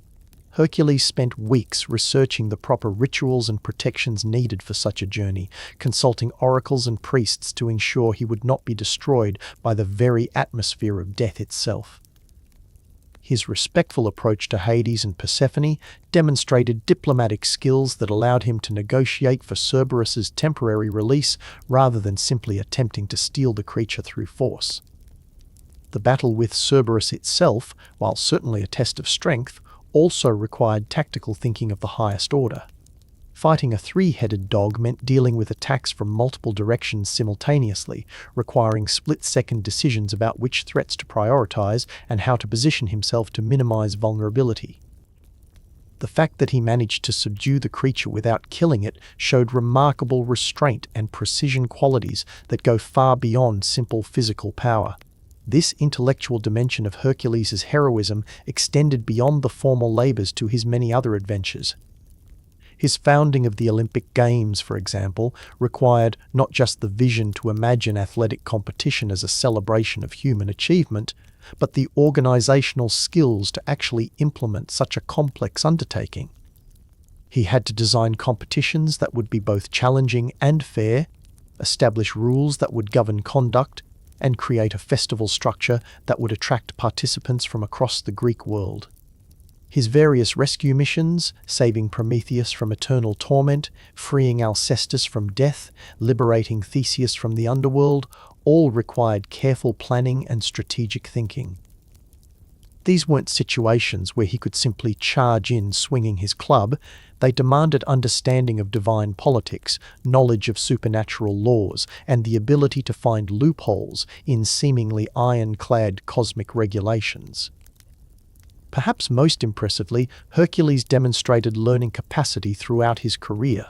Early adventures sometimes saw him relying too heavily on brute force, but he consistently adapted his approach based on experience. By the time of his later exploits, he had developed into a remarkably sophisticated problem solver who could assess complex situations quickly and devise effective solutions. This evolution from strongman to strategic thinker reflected not just natural intelligence but genuine wisdom earned through hard experience. Every failure taught him something valuable. Every partial success revealed areas where his approach could be improved. The humility required for such continuous learning is itself a form of intelligence, one that allowed Hercules to grow throughout his extraordinarily long and eventful life. The combination of intellectual and physical gifts made Hercules uniquely suited for the role that fate had assigned him. Lesser heroes might accomplish individual feats of strength or cleverness, but few could have handled the sustained pressure of the 12 labors, each one requiring a different combination of skills and approaches. The variety itself was part of the test, proving that true heroism requires adaptability rather than just excellence in a single area. This multifaceted nature of his heroism helps explain why Hercules became such an enduring figure in Western culture. He represents not just the fantasy of supernatural strength, but the more attainable ideal of intelligence applied to difficult problems. His struggles and solutions feel relevant even to modern audiences because they demonstrate principles that remain valid regardless of the specific challenges faced. But beyond his intellectual gifts and divine strength lay something even more profound. A spiritual dimension to his trials that transformed them from mere adventures into a genuine journey of redemption. The 12 labors were not simply punishments imposed by a jealous cousin, nor were they random tests of heroic ability. They formed a carefully structured path toward atonement, each one designed to address specific aspects of the guilt and self-loathing that had consumed Hercules since that terrible night when madness claimed his family. Understanding this redemptive arc requires us to look beyond the surface excitement of monster slaying and treasure hunting to examine the psychological and spiritual changes that each labor brought about in our hero's character. The oracle at Delphi had not simply assigned him to serve Eurystheus for 12 years, she had prescribed a specific form of therapy, one designed by divine wisdom to heal wounds that went deeper than flesh and bone. The first labor, the killing of the Nemean lion, served multiple purposes in this therapeutic framework. On the surface, it provided Hercules with his first opportunity to channel his legendary strength toward constructive rather than destructive ends. After the horror of murdering his own family, he needed to prove to himself that his power could be used to protect rather than harm, to save innocent lives rather than end them. But the symbolic meaning went deeper still. The lion, with its impenetrable hide, represented the seemingly insurmountable nature of guilt itself. Just as conventional weapons could not pierce the beast's supernatural defenses, ordinary approaches to dealing with trauma and self-blame would not suffice for someone who had committed such an unforgivable act. Hercules had to find new ways to fight, new reserves of strength and determination that went beyond anything he had previously discovered within himself. The fact that he ultimately defeated the lion through the intimate combat of bare-handed wrestling was spiritually significant. He could not distance himself from this battle, could not rely on weapons or tactics that kept him safely removed from his opponent. Instead, he had to embrace the struggle completely, to put his entire being at risk in a way that paralleled his willingness to confront his own guilt directly rather than fleeing from it. The second labor, the destruction of the Hydra, addressed a different aspect of his psychological healing. The monster's ability to grow two heads for every one that was severed perfectly symbolized the nature of guilt and self-recrimination. The more you fight against these feelings directly, the stronger and more numerous they become. Hercules' initial approach of simply cutting off heads one by one represented the futile struggle of someone trying to forget or ignore traumatic memories. Only when he learned to cauterize the wounds to prevent new problems from growing out of old solutions did he begin to understand how genuine healing works. The partnership with Iolaus in this battle was crucial. It demonstrated that recovery from profound trauma often requires help from others, that isolation and self-reliance, while sometimes necessary, are not sufficient for complete restoration. The third labor, capturing the Cyrenian hind, introduced an entirely different spiritual lesson. After two violent confrontations with monsters, Hercules was challenged to show restraint, patience, and respect for something beautiful and sacred. The year-long pursuit taught him virtues he had never needed to develop during his earlier life of straightforward heroics: the ability to wait, to persist without immediate gratification, to appreciate something for its own value rather than as a conquest to be achieved. This labor also forced him to confront the relationship between power and responsibility. The hind was sacred to Artemis, and harming it would have brought down divine wrath even on someone of Hercules' stature. He had to learn to use his strength in service of higher principles rather than simply following his immediate impulses, a lesson that was crucial for someone whose unchecked power had already led to tragedy. The fourth labor, capturing the Erymanthian boar, might seem like a return to straightforward combat, but it actually represented another step in his spiritual development. Unlike the previous monsters, which were supernatural threats requiring extraordinary solutions, the boar was simply a very dangerous natural animal. Defeating it required not innovation or divine insight, but the patient application of skill and experience, the kind of steady, professional competence that would be required for all the challenges still to come.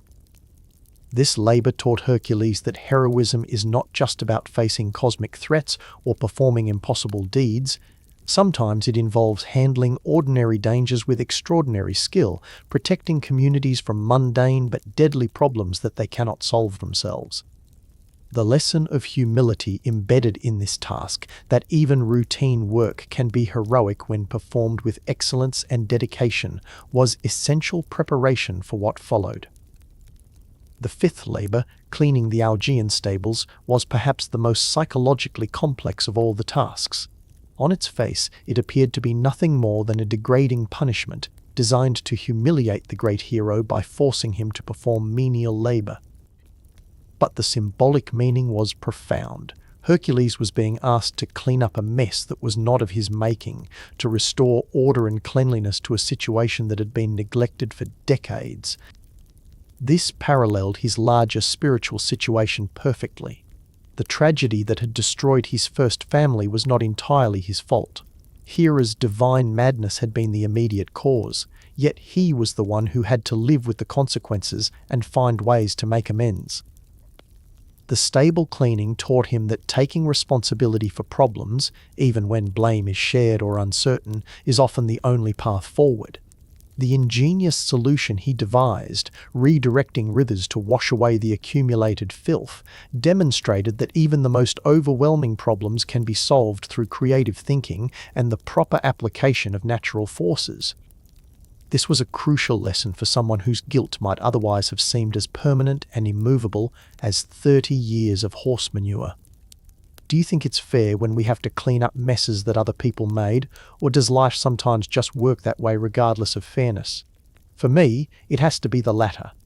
Life rarely worries about fairness in the way we might wish it would.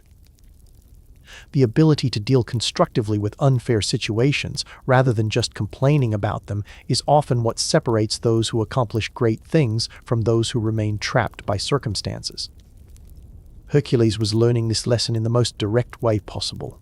The remaining labors continued this pattern of spiritual education, each one addressing different aspects of the journey from guilt and despair toward redemption and self-acceptance. The Stymphalian birds taught him to face threats that attacked from a distance, problems that could not be solved through direct confrontation. The Cretan bull showed him how to handle power that had been corrupted by divine interference, strength that had been turned from its proper purpose toward destruction. The mares of Diomedes forced him to confront the consequences of cruelty and the way that violence begets more violence.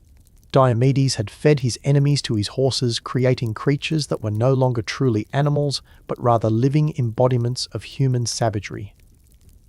In defeating both the king and his unnatural steeds, Hercules was symbolically rejecting the path of vengeance and brutality that his own trauma might otherwise have led him down. The quest for Hippolyta's belt presented challenges of diplomacy and cross-cultural understanding, skills that would be essential for someone destined to become a bridge between mortal and divine worlds. The tragic outcome of that mission, the unnecessary battle that destroyed a potential friendship, served as a reminder that even the best intentions can lead to disaster when misunderstanding and mistrust are allowed to flourish. The cattle of Geryon represented perhaps the longest and most complex of his redemptive trials. The journey to the western edge of the world and back again, with constant vigilance required to protect his charges from theft and predation, paralleled the lifelong nature of his spiritual journey. Redemption was not a destination to be reached, but an ongoing process requiring constant attention and dedication. The theft by Cacus during this return journey provided a perfect microcosm of the larger pattern. Even when Hercules thought his task was nearly complete, new challenges emerged that tested his resolve and required him to remain vigilant. The lesson was clear: the work of redemption is never truly finished, as new threats to moral progress can emerge at any time. The quest for the golden apples brought him face to face with Atlas, a figure whose suffering paralleled his own in crucial ways. The Titan had been condemned to eternal punishment for his role in the war against the gods, just as Hercules was serving penance for his crime against his family. The temporary exchange of burdens, Hercules taking on the weight of the sky while Atlas retrieved the apples, created a moment of profound empathy between two beings who understood the nature of divine punishment from personal experience. The final labor, bringing Cerberus from the underworld, represented the ultimate test of his spiritual journey. The descent into the realm of death required him to confront mortality itself, to walk among the spirits of the dead and see firsthand the final destination that awaited all living beings. For someone whose guilt centered on the deaths he had caused, this confrontation with the nature of death itself was essential therapy. The fact that he was able to subdue Cerberus through strength alone, without weapons or trickery, demonstrated that he had finally learned to control his power completely. The three-headed dog yielded to someone who had mastered not just physical strength, but the discipline and restraint necessary to use that strength appropriately. In proving worthy of Cerberus's respect, Hercules proved worthy of redemption itself. When viewed as a complete sequence, the 12 labors formed a comprehensive program of spiritual rehabilitation. They addressed every aspect of the trauma that had shattered Hercules' life: guilt over the deaths he had caused, fear of his own uncontrolled strength, isolation from normal human relationships, and despair over the possibility of forgiveness. Each labor provided him with opportunities to demonstrate growth in specific areas while building toward an overall transformation of character. The progression was carefully designed to move from simpler to more complex challenges, from purely physical trials to tests that required increasing levels of wisdom, restraint, and moral judgment.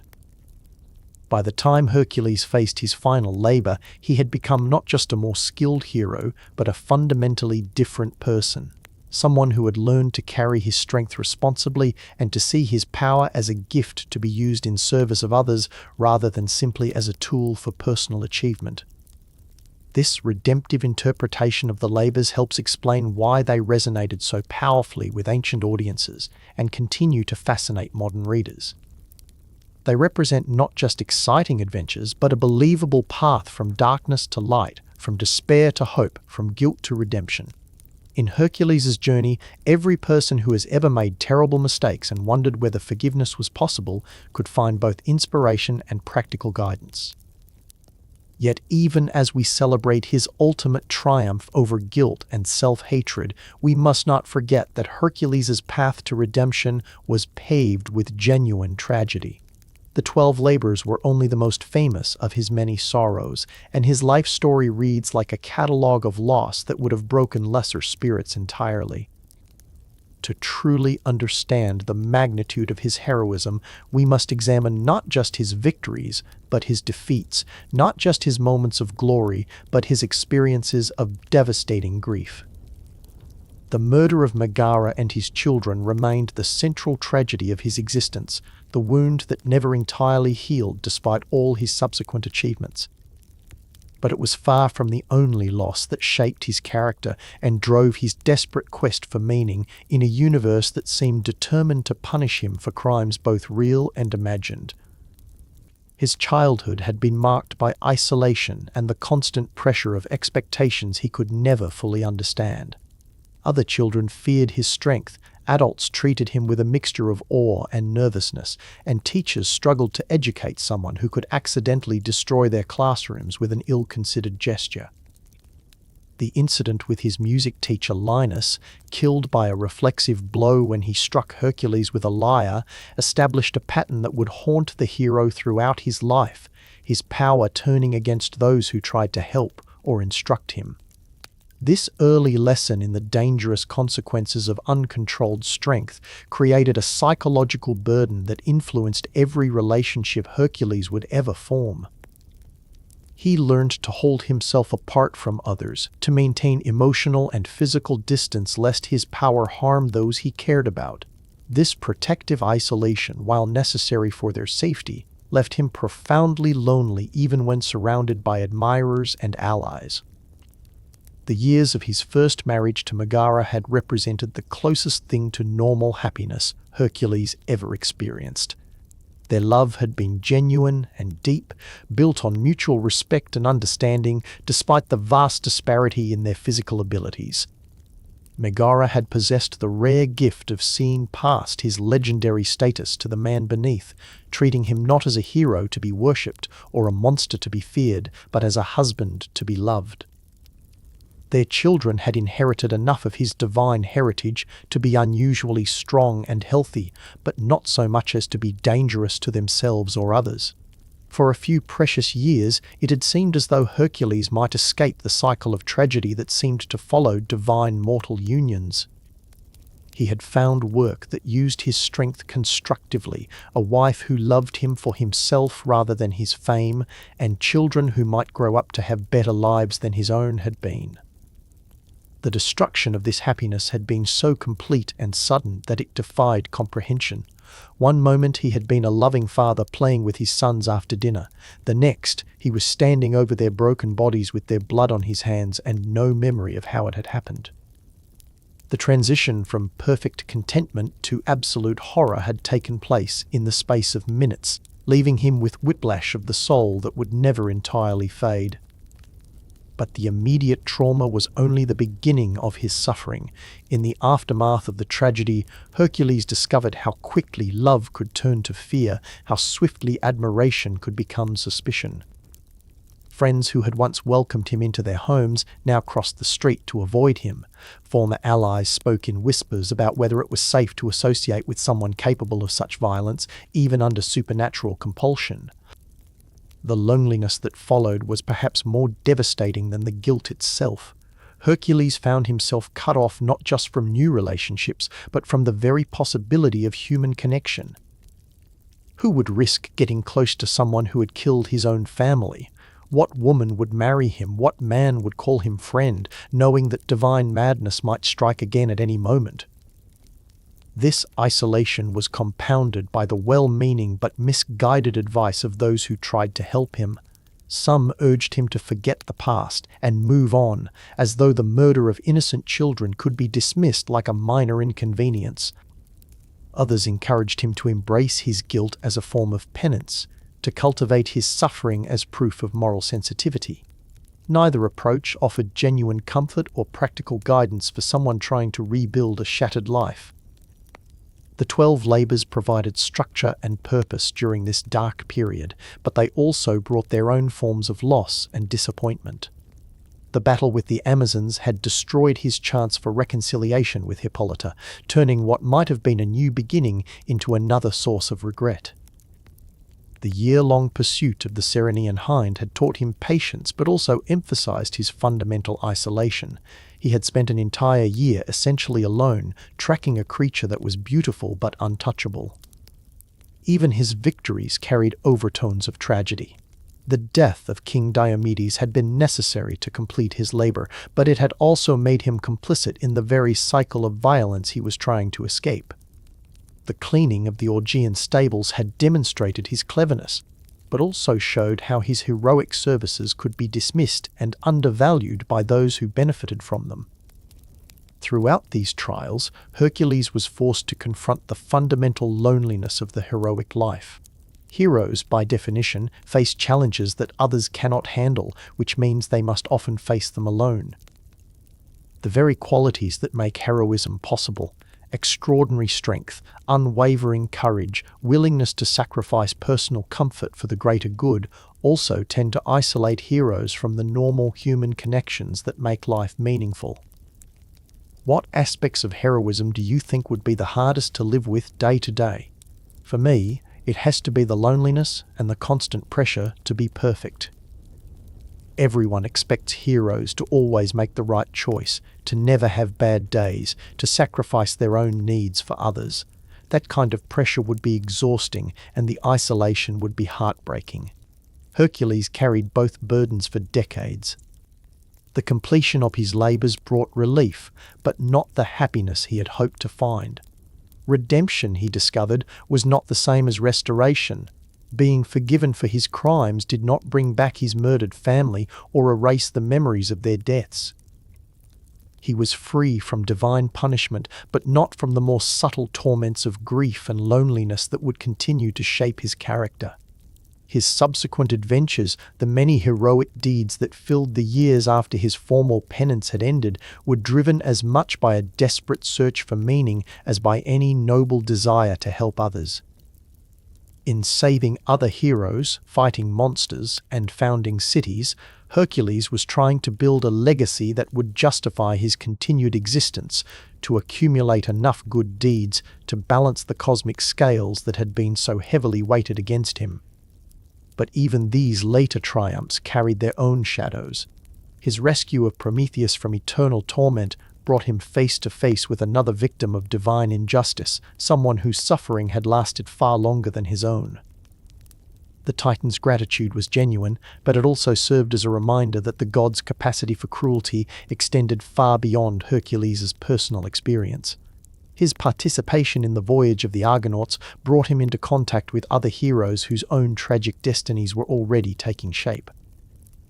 He watched Jason begin the relationship with Medea that would eventually destroy both their lives, saw Orpheus at the height of his musical powers before the death of Eurydice would break his heart and voice forever. These glimpses of future sorrows served as constant reminders that heroism and tragedy were inextricably linked in ways that no amount of strength or skill could change. Perhaps most painfully, his attempts to form new romantic relationships were repeatedly thwarted by the shadow of his past. Women who might otherwise have been attracted to his fame and strength were inevitably deterred by the knowledge of what he had done to his first family. Those brave enough to look past his history often found themselves dealing with a man whose capacity for love had been deeply damaged by loss and guilt. When he did eventually remarry, to Deianira, the union was haunted from the beginning by the very qualities that had made his first marriage so precious. Deianira loved him genuinely, but she also lived in constant fear that something would take him away from her. His heroic duties, his dangerous adventures, or simply the divine forces that seemed to delight in destroying his happiness. This fear would ultimately prove prophetic, but not in the way either of them anticipated. The centaur Nessus, dying from a wound inflicted by one of Hercules' hydra-poisoned arrows, convinced Deianira that his blood would serve as a love potion, ensuring her husband's continued faithfulness.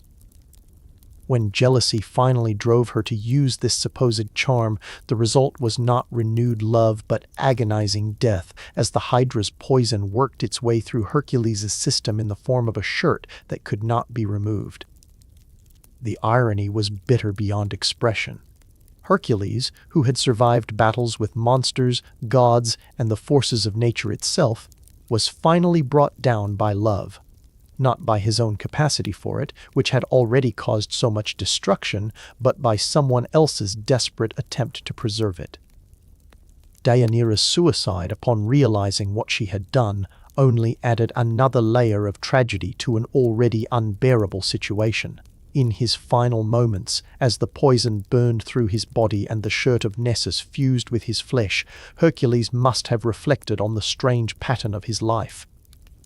Every attempt at love had ended in death, every moment of happiness had been followed by sorrow, every triumph had carried within it the seeds of future defeat. The hero who had conquered every external enemy had never been able to defeat the internal forces that turned his greatest gifts into instruments of destruction. Yet even in this ultimate tragedy, there was a kind of terrible beauty. Hercules faced his death with the same courage he had shown throughout his life, building his own funeral pyre and lying down upon it without complaint or self-pity. As the flames consumed his mortal body, they also finally freed him from the cycle of loss and guilt that had defined his earthly existence. The man who died on that pyre was not the same person who had begun the 12 labors decades earlier. Suffering had refined him, loss had taught him wisdom, and the constant presence of tragedy had paradoxically given him a deeper appreciation for the moments of beauty and connection that did come his way. He had learned to love more fully because he understood how quickly love could be taken away, to fight more fiercely because he knew how much was at stake in every battle. This transformation from victim to victor, from someone destroyed by tragedy to someone defined by his response to it, represents perhaps the most profound aspect of Hercules' heroic legacy. He showed that it was possible to endure unimaginable loss without becoming bitter, to carry overwhelming guilt without being crushed by it, to face repeated disappointment without losing the capacity for hope. But even death was not the end of his story, for Hercules was destined for a transformation more complete and wonderful than any mortal hero had ever achieved. As the flames of his funeral pyre consumed his mortal flesh, something unprecedented happened in the annals of Greek mythology. A hero was about to become a god, not through birth or marriage to divinity, but through the power of his own achievements and the recognition of his ultimate worthiness. The apotheosis of Hercules represents one of the most remarkable transformations in all of classical mythology, an elevation from mortal suffering to divine glory that speaks to humanity's deepest hopes about the possibility of redemption and the ultimate meaning of heroic struggle. But this transformation was not simply a reward arbitrarily bestowed by capricious gods. It was the logical culmination of a journey that had tested and refined every aspect of his character until he had become something genuinely worthy of immortal status. As the flames reached their peak and Hercules' mortal body was consumed, Zeus himself descended from Olympus in his chariot, drawn by eagles whose wings seemed to span the width of the sky. The king of the gods had watched his son's entire life unfold, had seen him struggle with challenges that would have destroyed lesser beings, had witnessed the gradual transformation from a powerful but flawed young man into someone worthy of divine status. The moment of transition was described by witnesses as simultaneously terrible and beautiful beyond description. The fire that had been consuming Hercules' body suddenly blazed with light that seemed to come from the sun itself, while thunder rolled across clear skies and the very air shimmered with divine presence. When the flames finally died away, nothing remained of the mortal Hercules, but something far greater had taken his place. The immortal Hercules who arose from those ashes was not simply the same person granted eternal life, but a being fundamentally transformed by his experiences. The pain and guilt that had driven his mortal existence had been burned away along with his physical form, leaving behind only the virtues that had enabled him to endure such suffering: courage, compassion, determination, and a deep understanding of both mortal and divine nature. His arrival on Mount Olympus marked an unprecedented moment in the history of the gods. Never before had a mortal earned divine status purely through heroic achievement. Other figures had been elevated to godhood through divine favor, political marriages, or special circumstances. But Hercules had literally worked his way to immortality through the accumulation of heroic deeds and the patient endurance of divinely imposed trials. The other gods received their new colleague with a mixture of respect, curiosity, and in some cases barely concealed resentment. Here was someone who had achieved through struggle what they had possessed by birth, who understood suffering in ways they could barely comprehend, who brought to their eternal councils a perspective shaped by genuine hardship and loss. Athena, goddess of wisdom, was among the first to welcome him, recognizing in Hercules a kindred spirit who valued strategic thinking alongside physical prowess. Apollo, god of music and prophecy, found in him someone who understood the burden of knowledge and the responsibility that came with supernatural abilities. Even Ares, god of war, grudgingly respected someone who had proven his worth in countless battles while never losing sight of the moral purposes that made war meaningful. But perhaps the most remarkable aspect of Hercules' divine transformation was his reconciliation with Hera. The goddess who had been his greatest enemy throughout his mortal life found herself face to face with someone who bore no resentment for her persecution, who had somehow transformed her hatred into a tool for his own improvement, who had used her very attempts to destroy him as stepping stones toward greatness. The meeting between them was charged with decades of conflict and misunderstanding, but it was also illuminated by the wisdom both had gained through their long struggle. Hera saw in the divine Hercules not the constant reminder of her humiliation she had expected, but someone who had earned respect through the very trials she had imposed. Her persecution had indeed forged him into something greater, making her, in a strange way, partially responsible for his ultimate triumph.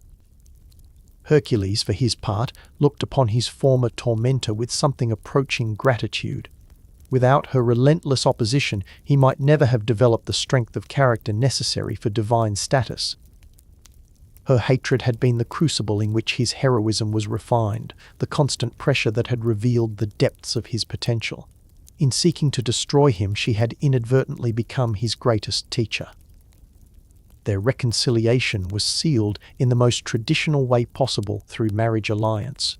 Hera offered Hercules her daughter Hebe, goddess of youth and eternal beauty, as his divine bride.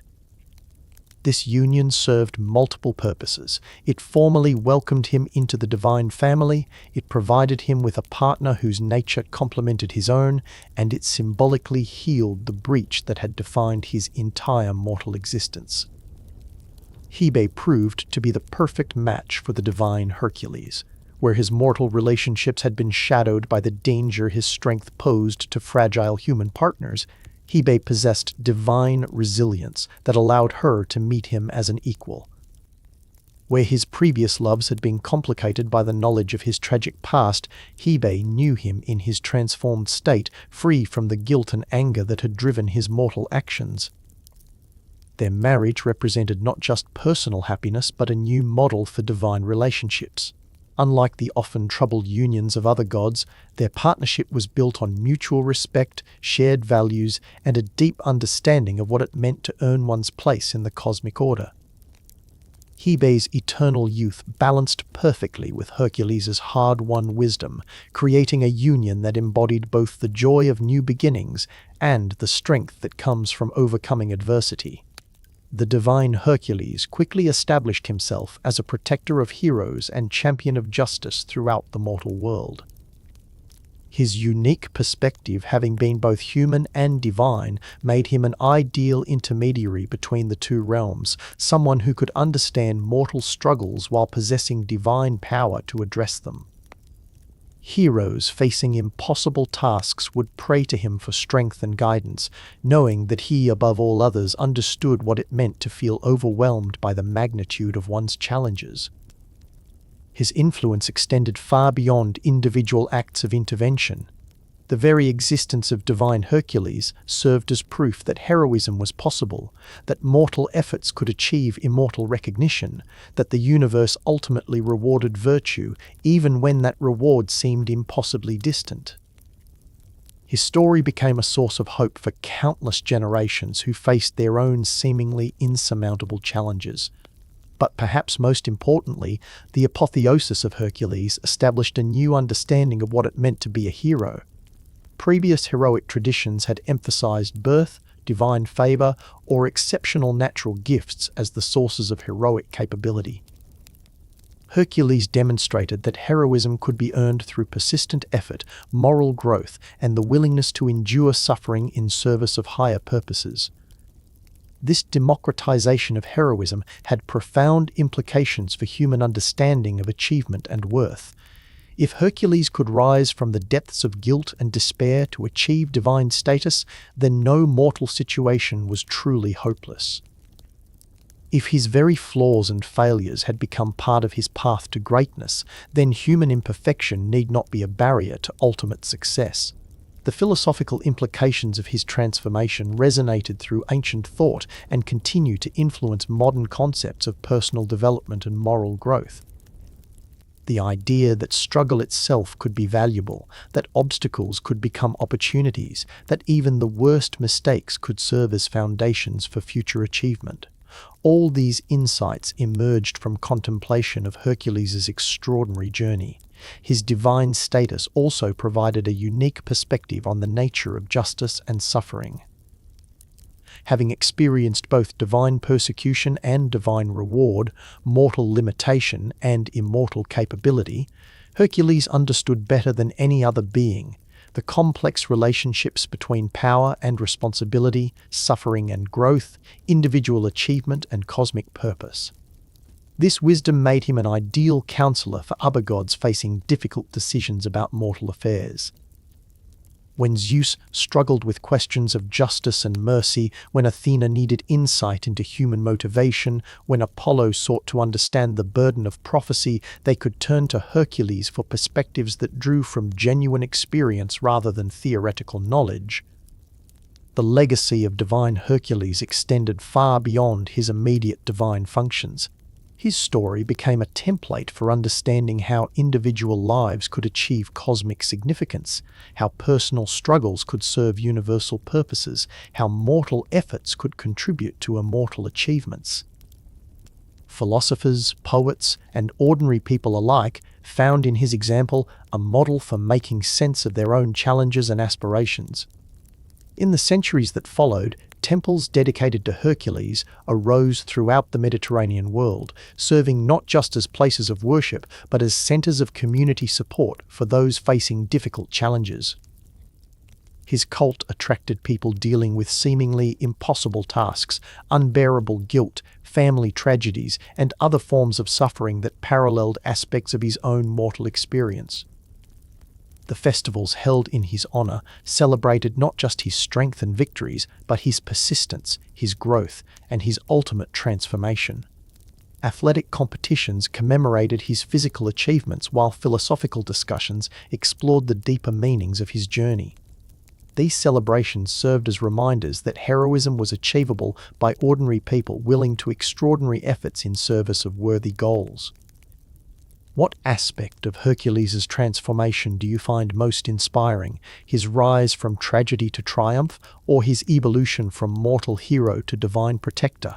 For me, it has to be the evolution, because it shows that growth never really ends, that even after achieving everything humanly possible, there are still new levels of purpose and service to discover. His divine role as protector of heroes seems like the perfect culmination of everything he learned during his mortal struggles. As centuries passed and the classical world gave way to new civilizations, the essential message of Hercules' apotheosis remained relevant and powerful. His story continued to resonate with anyone who had ever felt overwhelmed by circumstances, crushed by guilt, or uncertain about their ultimate worth and purpose in the cosmic scheme. The divine Hercules became a symbol of hope that transcended cultural and religious boundaries. His example suggested that the universe was ultimately just, that suffering could serve redemptive purposes, that individual efforts could achieve lasting significance. Even when specific details of his story were forgotten or modified by different cultures, the core message survived. Transformation is possible, heroism can be earned, and even the greatest failures can become foundations for future greatness. Today, as we face our own challenges and uncertainties, the story of Hercules offers insights that remain as relevant as ever. His journey from guilt-ridden mortal to divine protector reminds us that our current struggles, no matter how overwhelming they seem, may serve purposes we cannot yet understand. His transformation suggests that the qualities we develop in response to adversity, courage, persistence, wisdom, compassion, may be more valuable than any natural advantages we possess. The 12 labors that seemed like punishments became the very experiences that prepared him for divine responsibilities. The persecution that appeared to be pure malice became the pressure that forged heroic character. The losses that felt meaningless became the source of empathy that made him an effective protector of other heroes facing similar challenges. In this pattern, we can see reflections of our own potential for growth and transformation. Every challenge we face, every loss we endure, every mistake we make, carries within it the possibility of contributing to our development as human beings. The key lies not in avoiding difficulty, but in responding to it with the kind of courage, wisdom, and persistence that Hercules demonstrated throughout his extraordinary journey. And so, as we prepare to rest and let our own daily labors fade into the gentle embrace of sleep, we can take comfort in the knowledge that heroism remains possible, that transformation is always within reach, and that even our greatest struggles may serve purposes greater than we can imagine. The divine Hercules watches over all who strive to live heroically, offering strength to those who need it and hope to those who have temporarily lost their way. Sleep well, knowing that tomorrow brings new opportunities for heroic action, whether in grand adventures or small acts of kindness, whether in public achievements or private victories over our own limitations. The path from mortal struggle to immortal purpose remains open to all who are willing to walk it with courage, persistence, and hope. Rest now in the confidence that your own labors, whatever form they take, contribute to the great work of becoming fully human, fully alive, fully worthy of the divine spark that exists within every heart brave enough to seek it. The stars that witnessed Hercules' transformation still shine above us, carrying the eternal promise that heroism endures, love conquers, and hope never dies. Good night, fellow travelers on the heroic path. May your dreams be filled with the golden light of possibility, and may you wake refreshed and ready to face whatever labors await you with the strength, wisdom, and grace worthy of the hero you were born to become.